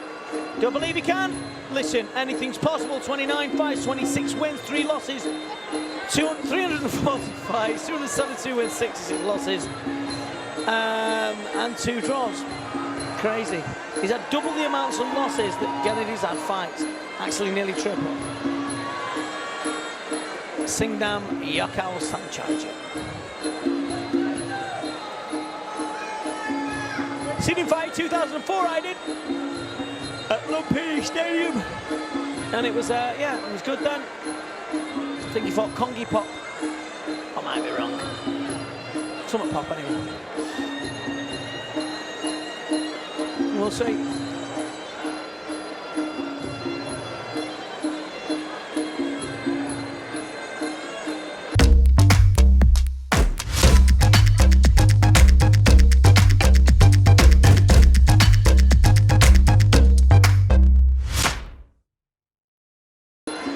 Back to winning ways, though he was knocked out very badly in China, I believe, by a spinning kick that he didn't see, and he was absolutely sparked. So, it's not invincible. Kennedy, very Thai style. The problem is it too Thai style for a Thai? You know what I mean, Gavin? Yeah, I think it might well be, but yeah, you know, we're going to find out tonight. It might well play into Singdam's hands that he is that type. But having just seen in the last fight, it was difficult. He found it difficult with the unorthodox style, and I think you need to bring something a little bit different to the table, something that they've never seen before. Yeah. But in 340 fights, there's not a lot that he hasn't seen before. No, not at all. So it's difficult to even be unorthodox with a guy like this. He's so vastly experienced. You know, after 34 years, now 33 years, I don't know, I remember, yeah, 33 years, nearly 34 years of being involved in this sport. I've not got bored of it yet. I think I should grow up. I haven't, you know, I really haven't. I still love it. I still like watching the fighters. I still like being here and the atmosphere, the people. It's, yeah, I'm glad to have found it. It took me all over the world, and I'm very privileged to be sat with you. Gavin, bringing us, you all, ladies and gentlemen, and us, entertainment YOKKAO style. Doesn't get better. 5 3-minute rounds, Jack Kennedy's big chance.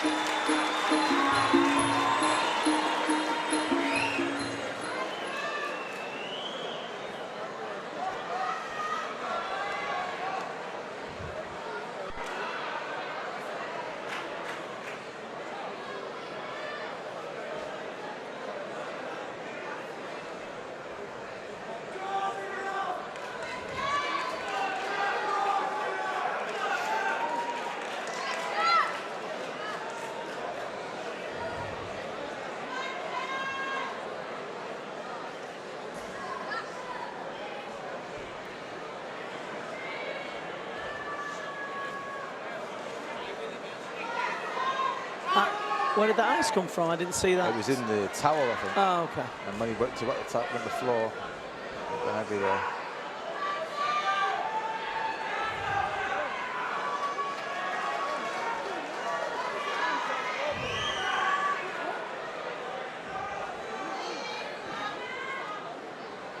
Round 1. Let's see what Kennedy's plan is.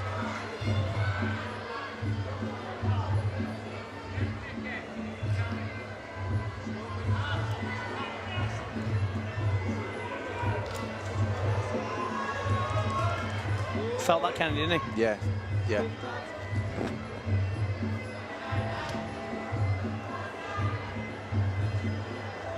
Liam absolutely smashed Singdam's leg to smithereens.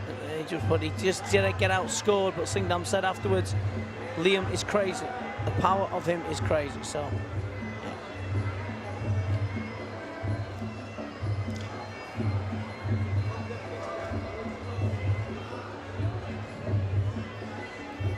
Going to work heavily on the lead leg of Kennedy early doors, Gavin. Yeah, you can see that already. I don't think it's a good idea just to stand static in front of someone like Singdam. I think you've got to have even a little bit of subtle movement, but you've got to have some movement. You cannot just stand there. Because he won't take many more of those. I give credit to Kennedy as well, taking this fight. You know, Singdam was meant to fight Reece McAllister, who unfortunately is injured. You know, it's his big opportunity, you know, it's his big opportunity. So, not letting him walk around, is he? No. It's his big opportunity. He's going to take that. Yeah, of course he's got both hands and got nothing but respect for Jack. Yeah, fair play to him. You know, massive. He's a fighter, and that's what fighters do. Fighters will take these fights.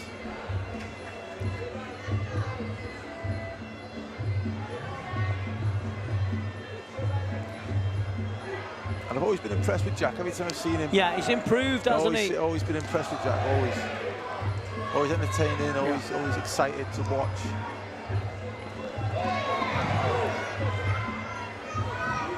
Loves it, doesn't he? Yeah.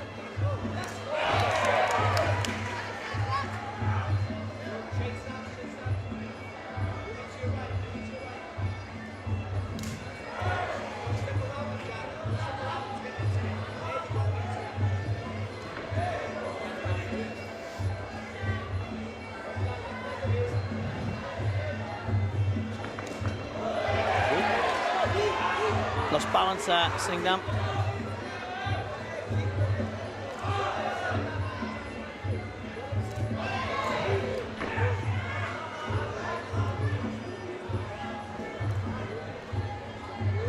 Defends himself, Kennedy, does he really well? He does defend himself. He puts that arm across his chin, but he can't counter with the right hand with that then. It's just pure defence. He can't throw the right hand back. It's a nice elbow from Kennedy, good knee on the inside.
Round two then.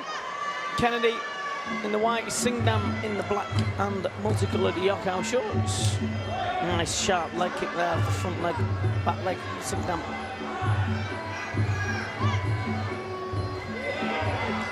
Got to start to counter that leg kick. Yeah, he has.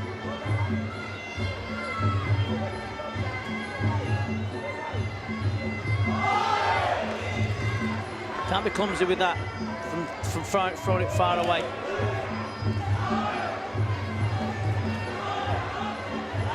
Staying on that leg, isn't he? Yeah, really stiffen that up then. Nice.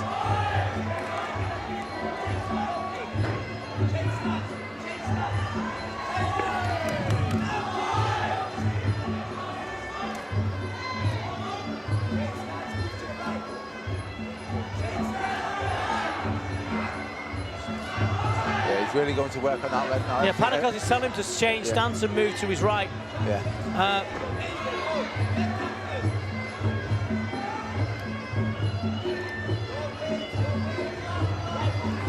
That's the trouble. See, you know what? I've been I've criticised Kennedy this before. He smiles and admires his own work. And that's why now, at this level, you can't, because Singdam just counters you while you know, admiring your own stuff. It's not a game, you know. It's not a game. No. It's a time for laughing and smiling, and it isn't now. It's time for work now and being smart. But he is doing well, though. I mean, you know, the kid is a little bit special, no doubt. Singdam knows his way around this, doesn't he, Gav? Oh, that was a sneak elbow. I mean, he's as experienced and as good as you're going to get. He really is.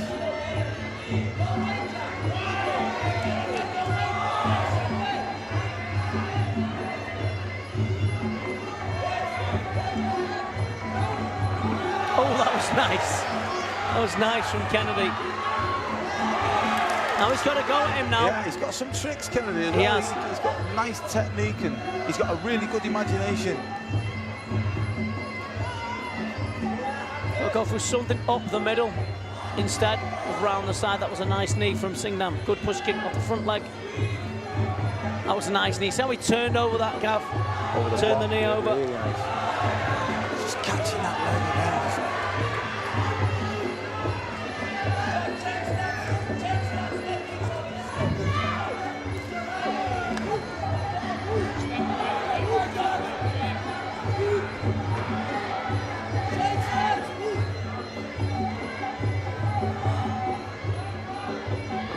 Kennedy, when he gets in there on the ropes, he's just waiting a little bit too long there. He's giving him space. He's going to get caught with an elbow there. He'll be really careful. You know what the thing is with this, right? And here's the plus side. If Kennedy loses, what a wealth of experience he'd get. Makes him a better fighter this fight. Definitely. It really does. To mix it in with these guys at this level and do what he's doing can only be good medicine.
From the Imperial Gym,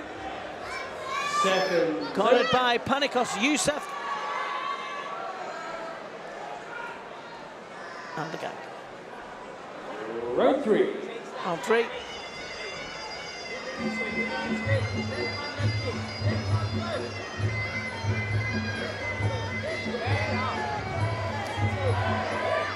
Yes, totally switched stance now. Yeah. Protect that leg. then he opens now for right kick. So if he's not used to it, stops him get that leg blasted off though, Gav.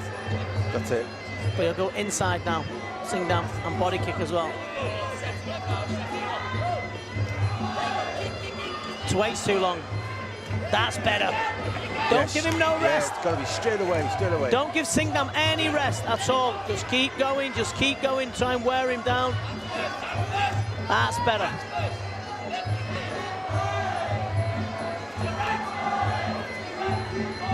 This is better now because he's making him work a little bit more now. He's putting pressure on him, pushing him back.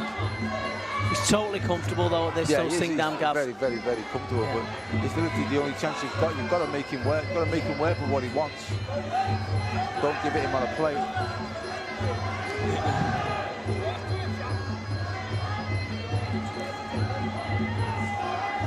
As well as Jack Kennedy, he's one of these fighters that because he laughs and he smiles and he's got good technique, he's deceptively tough. Yeah, he is. You forget that with him. And he's strong. He's very strong, very tough.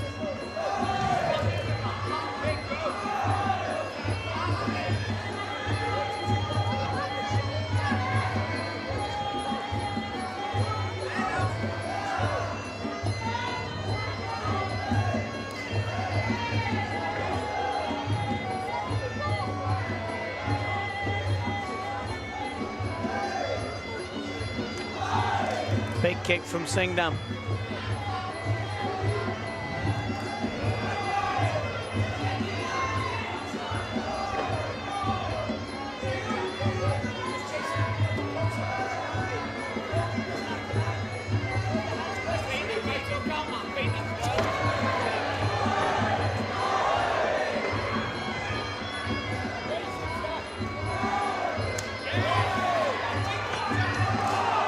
Good knee there on the inside from Singdam then. Another one.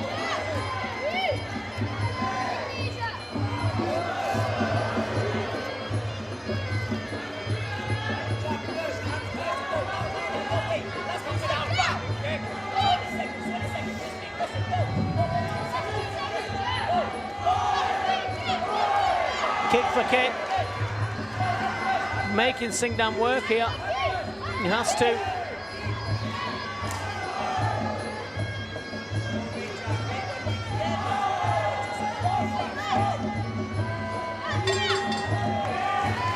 Good round from Jack Kennedy there. Yeah, he was, yeah.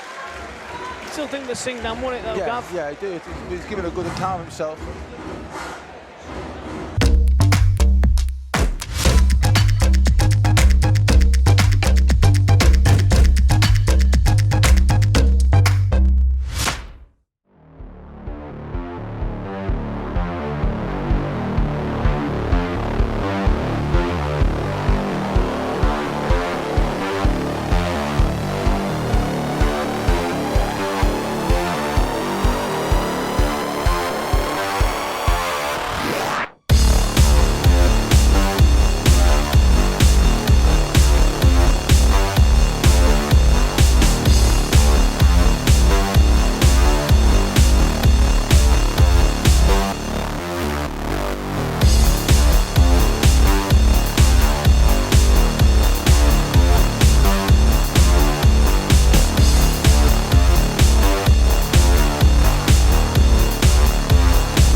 Giving a good account of himself, Kennedy.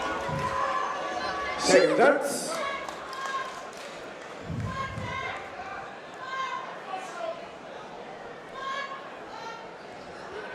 Round 4. Round 4 then.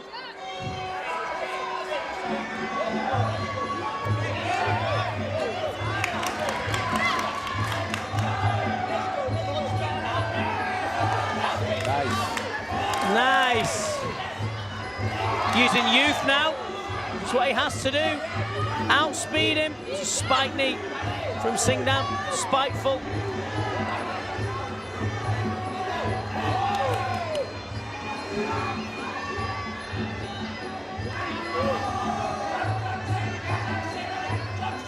It's like a musician, doesn't he, Jack Kennedy?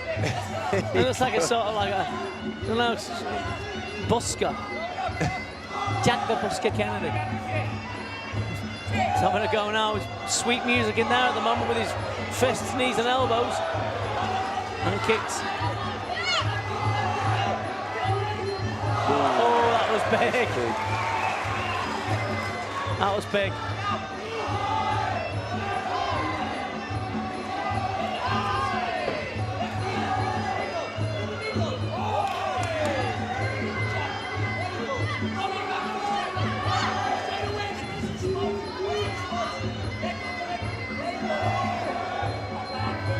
Too long. Waiting too long, yeah. Yeah, too long. You know, these don't give you anything, you know, you've got to see them, don't give you any time, no space, nothing. So any little bit mistake that you do make, you've got to punish them fast. You won't get a second goal.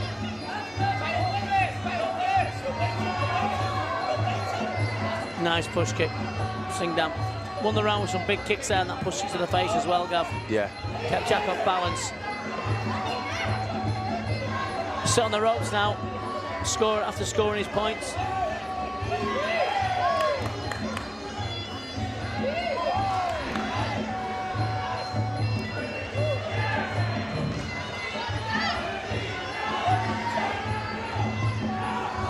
That was risky, that. It was. Really was. Takes confidence above all bottle. Well, he's not short either. No, he is not.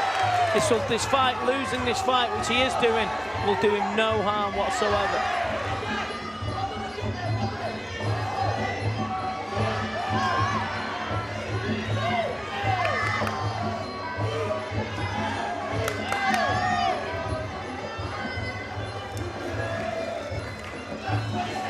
Last 15 seconds of this round 4 have been dragged into this, mesmerised by the skills of the very talented, obviously, Singdam. Trying his best is Jack Kennedy. And this fight will do no harm whatsoever. 0.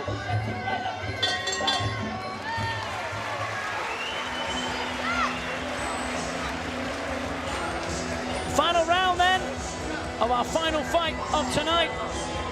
Jack Kennedy's reputation will go up hugely after this. Fighting Thai style, and fighting them at their rules, their way.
Ladies and gentlemen, please put your hands together. And we move Singdam's to a the legend, fifth and final he's mixing it with him. You've got to give him credit. second dance.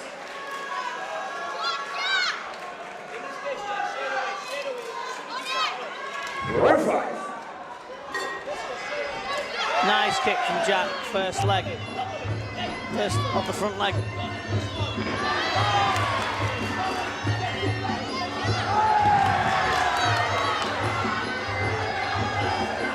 like Kennedy View. He's very intelligent, you know. I Smart, isn't he? I've always enjoyed watching him fight. I like watching him fight. I like what he does.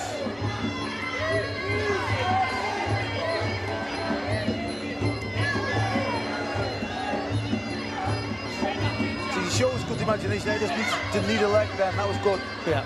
You know, he's definitely got it.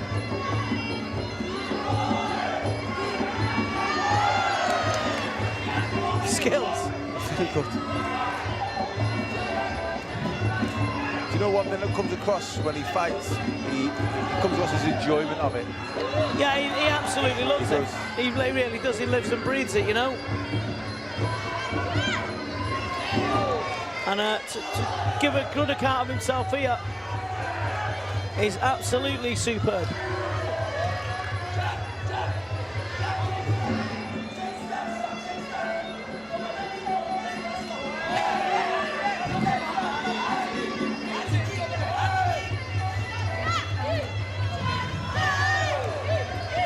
Knee for knee, blow for blow. Last half of this 5th round.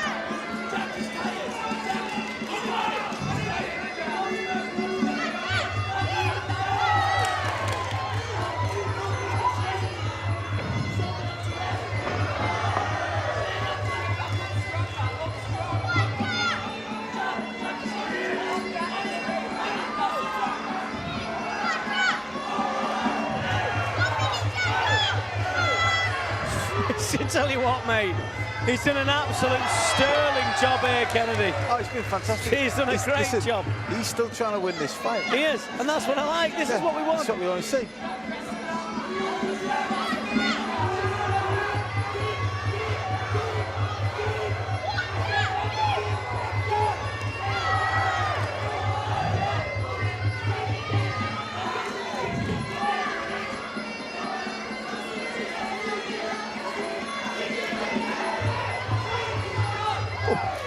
Trying all the way to the very end.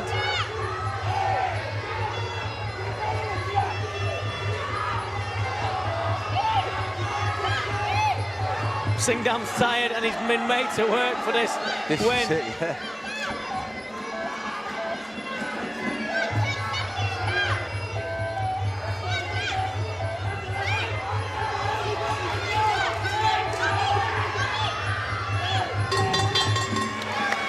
Performance that from Kennedy. He tried his best. You know what? Listen, that'll do him absolutely no harm whatsoever, Gavin. No. None at all.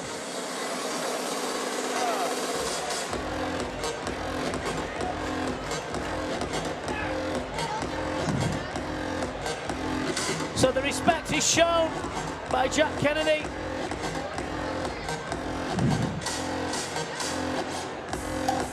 You know what? I did him no harm whatsoever. He did a very, very good job, and he really tried his best. He pulled out some tricks. He can be super proud of his performance there. Exactly, like, you know, of course. He's a professional, you know, he's a fighter, and no fighter wants to go in. No fighter takes a fight to lose a fight ever. Okay, fighters to the centre of the ring, please. He grew in that fight. He grew his stature in that fight. Yeah, he did. I think you'll see it more in his next performance. So, ladies and gentlemen, for the last only do the world a good. please show your appreciation for both fighters. And after 5 hard-fought rounds, we now go to the judges' scorecards. And the judges have reached a unanimous decision in favour of your winner. In the blue corner, Singdam, YOKKAO, Saenchai, the winner in and a massive round of applause also, Singdam, please, for Jack Singdam, Kennedy. YOKKAO, Saenchai, Jim. But for me, the guy who's going to gain experience and only going to get better for that is Jack Kennedy. Thank you for watching here on YOKKAO 30. We'll bring you some very, very exciting action very soon, Gavin. Thank you very much as ever. My pleasure. And we'll see you all very soon. Left body rock at the moment again. Oh!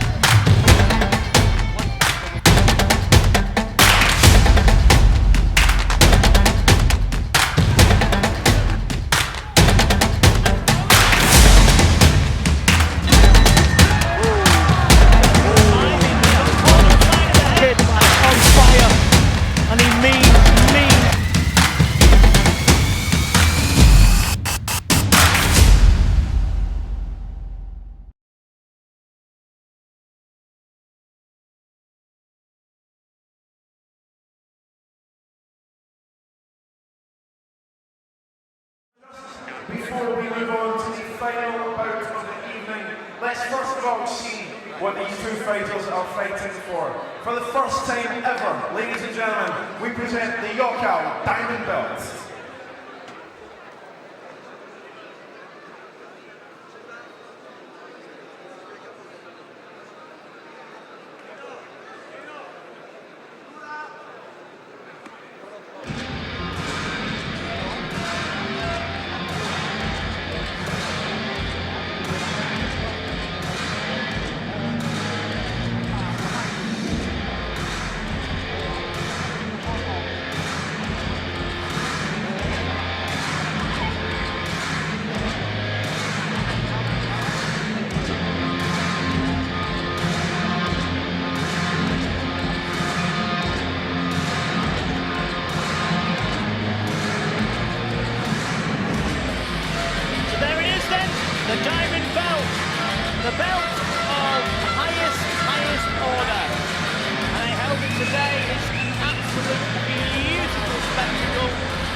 So there you go, ladies and gentlemen, for the first time ever, the brand new YOKKAO Diamond Belt.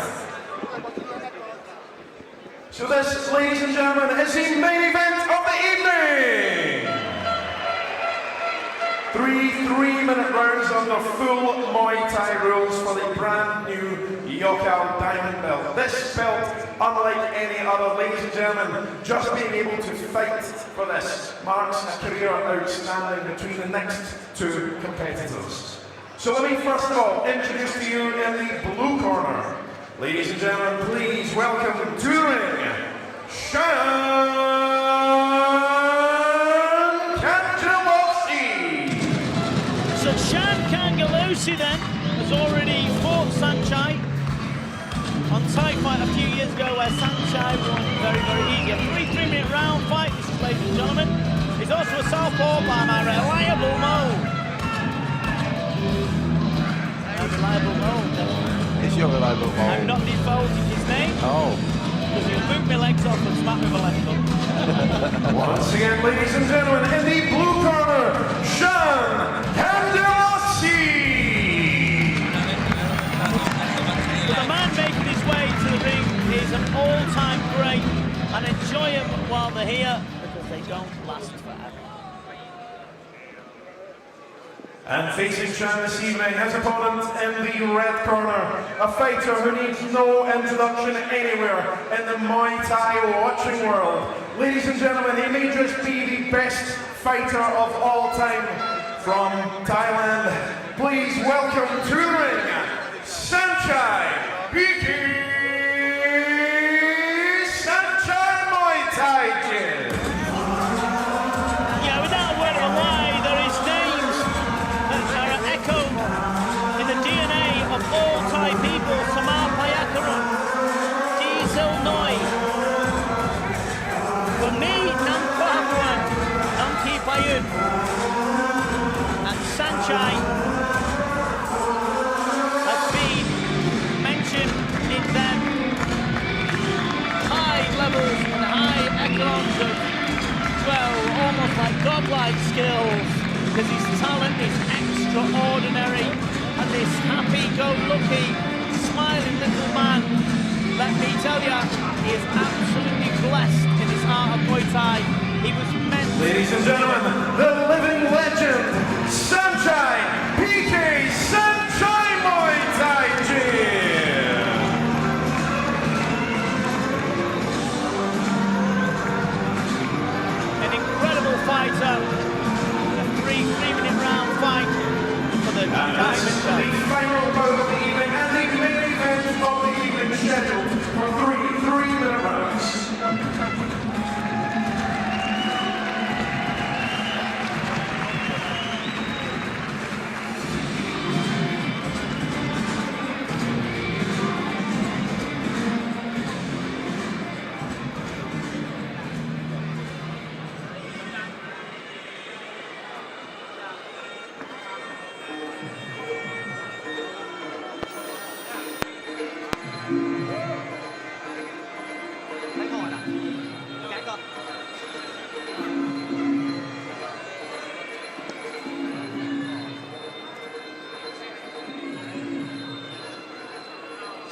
you know,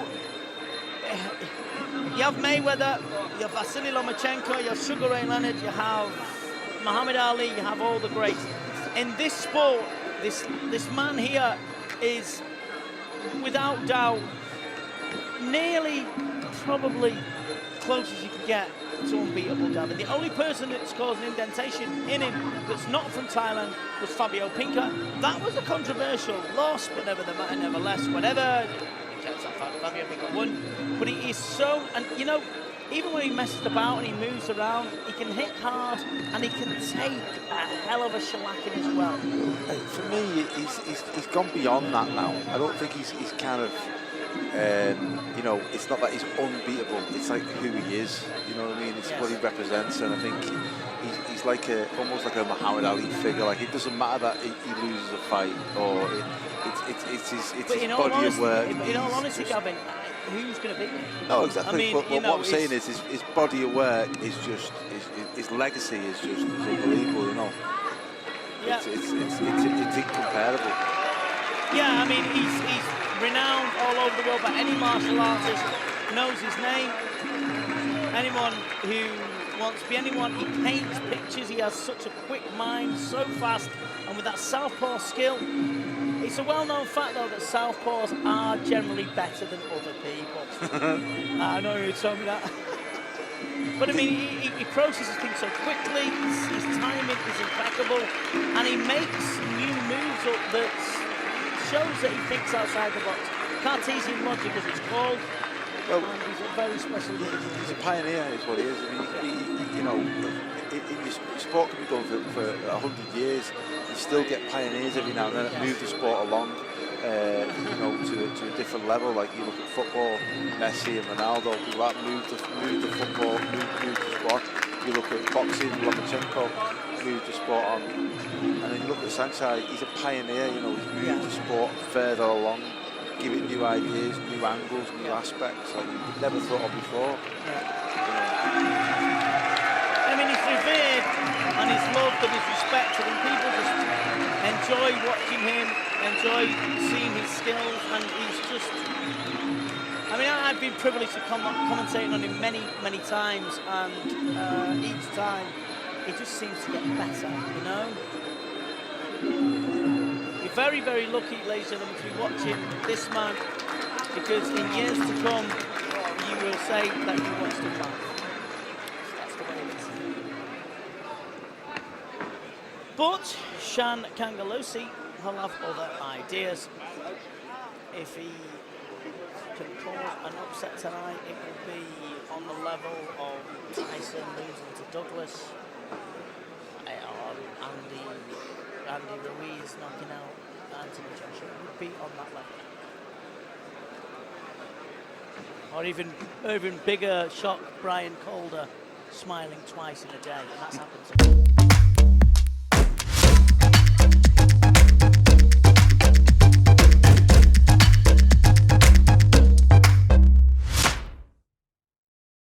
So upsets can happen.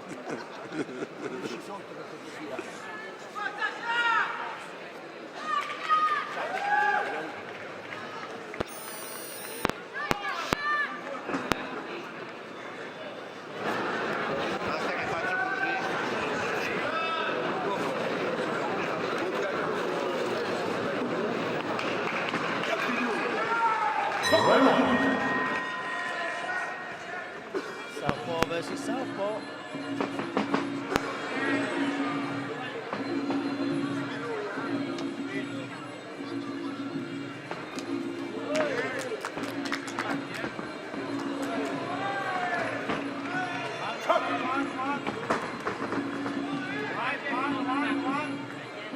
Throwing out all sorts of stuff, Cangelosi. Awkward.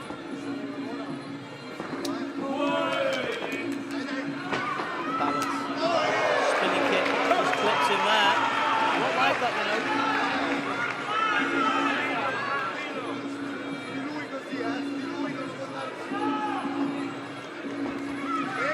Very rarely fights, doesn't he? He just completely and utterly outthinks you, outmaneuvers you. And that's worse. Yeah, oh, much worse. And someone's beating you up with skill. It's teaser, isn't it? Yeah.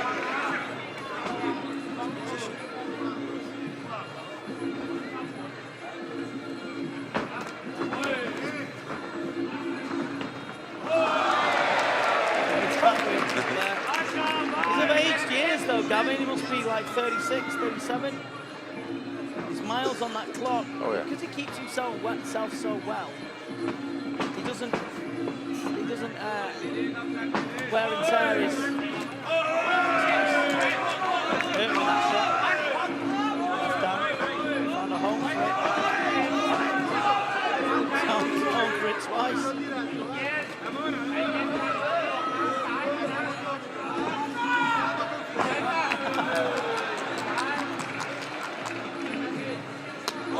Nice shot. Body's hurting with that, you know.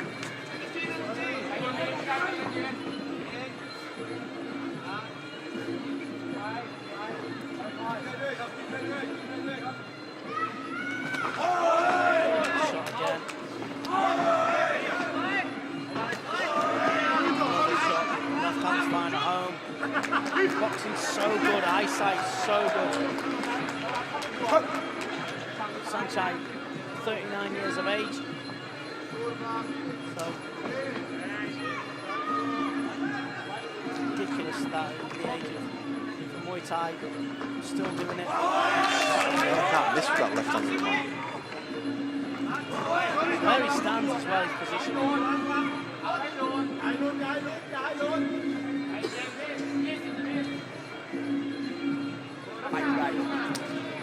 Cangelosi's having a go though. Just kick to the face, another left hand. Another left hand again.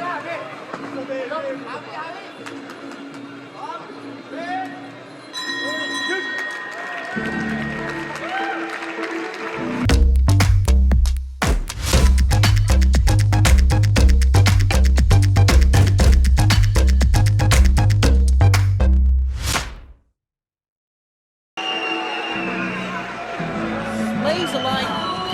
His hand seems to be. He's just in the right. He's just continuing in the right place at the right time.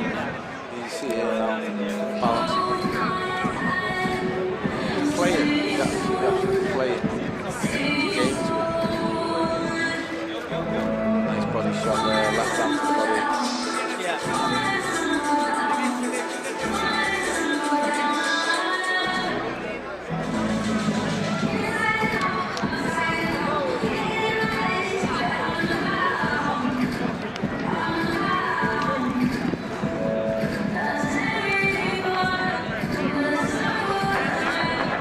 What do you want to say about, you know, the corners telling him what to do and what can you do? It's so difficult. Help. It's so difficult because it goes back to what we were saying before again. How do you stop him?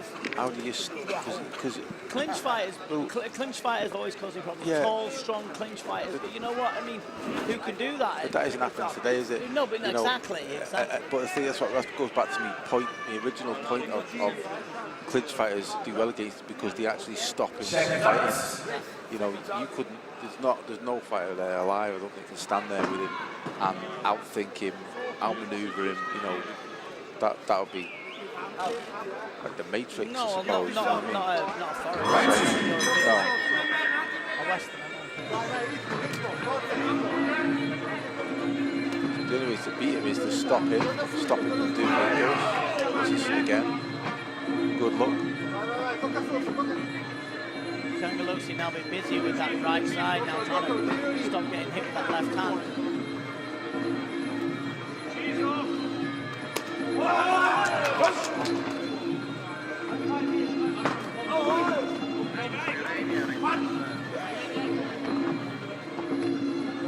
Eyesight is so good.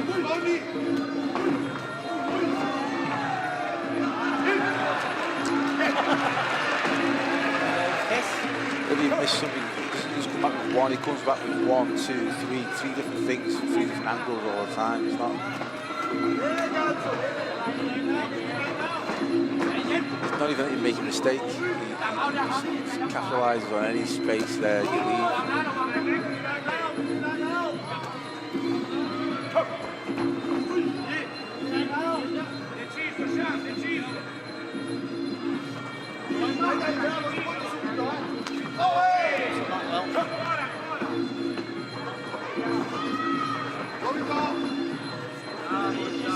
good games as well.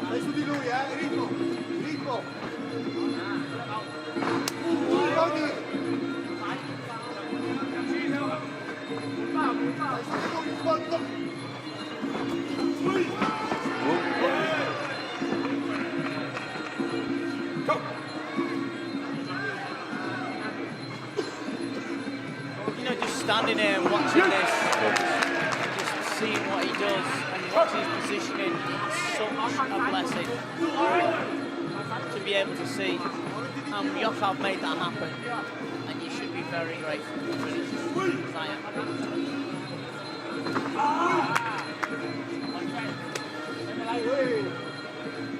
Look at that, slam that left hand again, just straight left, fine. Chin. Got to give credit to Cangelosi, who's still trying.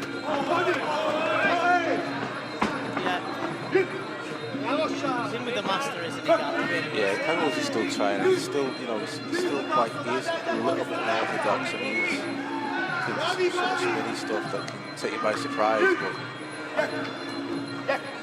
Saenchai's got his eyes on him all the time. All the time.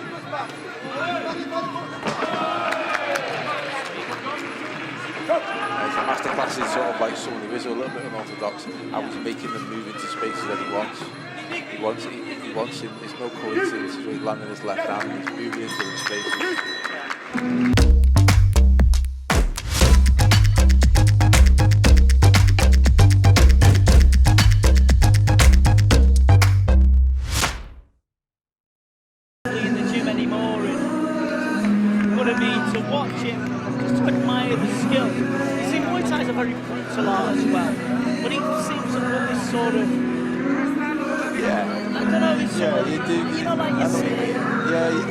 Sometimes you can get those types of fighters, can't you? You get the fighters that are really, really brutal, and you can always have admiration for the toughness and the brutalness and the mental fortitude you've got to go through. But at the same time, you've got like another group of fighters, and he heads them that are like they're not fighters, are they? In a sense, they don't fight. You've got to also remember, sorry, Gavin, it's like, you know, one person on a pencil and another person on a pencil at the same sort of canvas, and he seems to be quicker than anybody else just with what he's got.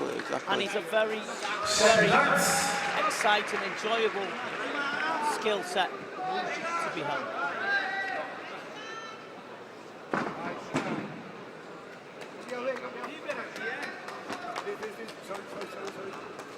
Round 3 then. Last round. For the diamond belt. Round 3. Ultimate belt here.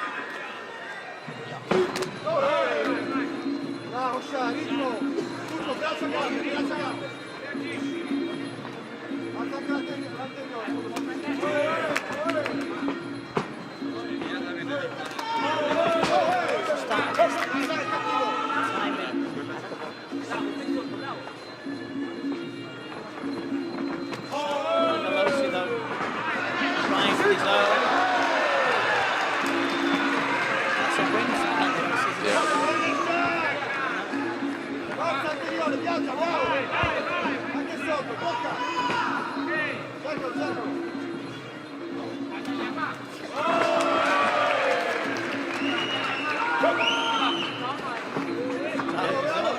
Fair play to him. That's straight.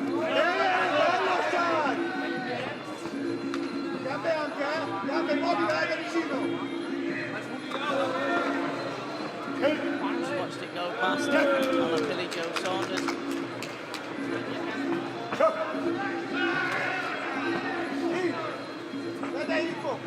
Nice body shot.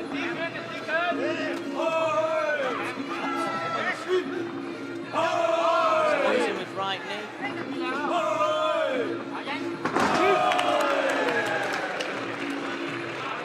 Hip throw, that was nice.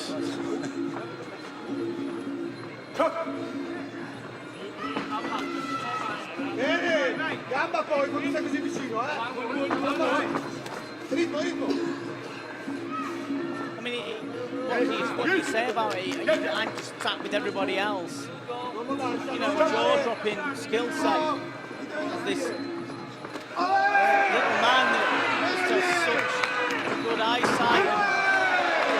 That one, they want that back. Cangelosi.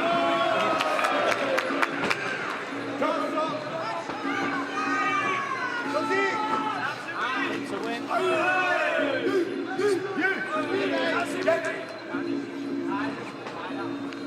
Shan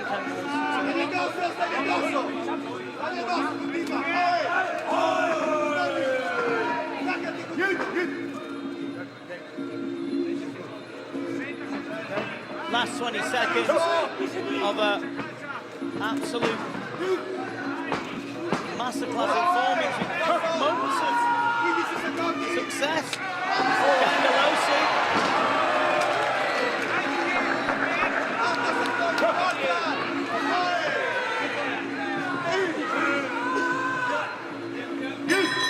There you go.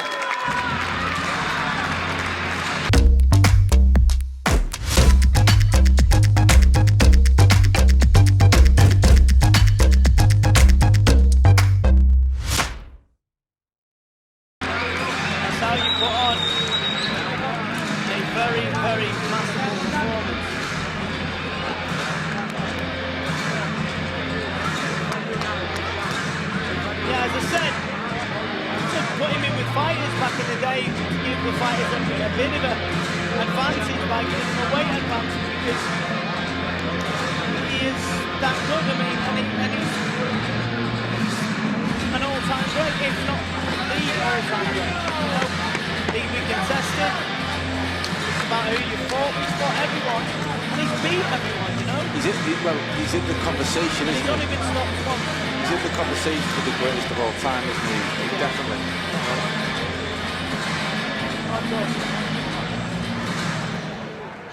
And I think sometimes then it's not like a question of who he is. It's kind of like who do people prefer. You know? And ladies and gentlemen, please a massive round of applause for both fighters. And after the full 3 rounds, we now go to the judges' scorecards. And the judges have reached a unanimous decision in favour of your winner and the new YOKKAO Diamond Belt champion. In the red corner, Saenchai PK, Saenchai Muay Thai. Superb performance. Commiserations to Shane Cangelosi. And your appreciation please for Shan. Very, very best. But this guy is very, very special. Well, if you watched it, he's won the special belt, a diamond belt, an absolute beautiful piece of jewellery that will go on shore with many other belts. It will take a high level, it will take probably the highest space on his shelf, because that belt is absolutely superb. Ladies and gentlemen, I'd like to thank you very, very much indeed for joining us here on YOKKAO 45 and 46 with me, Victor Shulman and Gavin Sterrick. We will return on March 7th for you and bring you some more Muay Thai action. Thank you very, very much indeed for watching. Bless you all, and may you have a fantastic weekend, what's left of it, and a safe and happy 2000.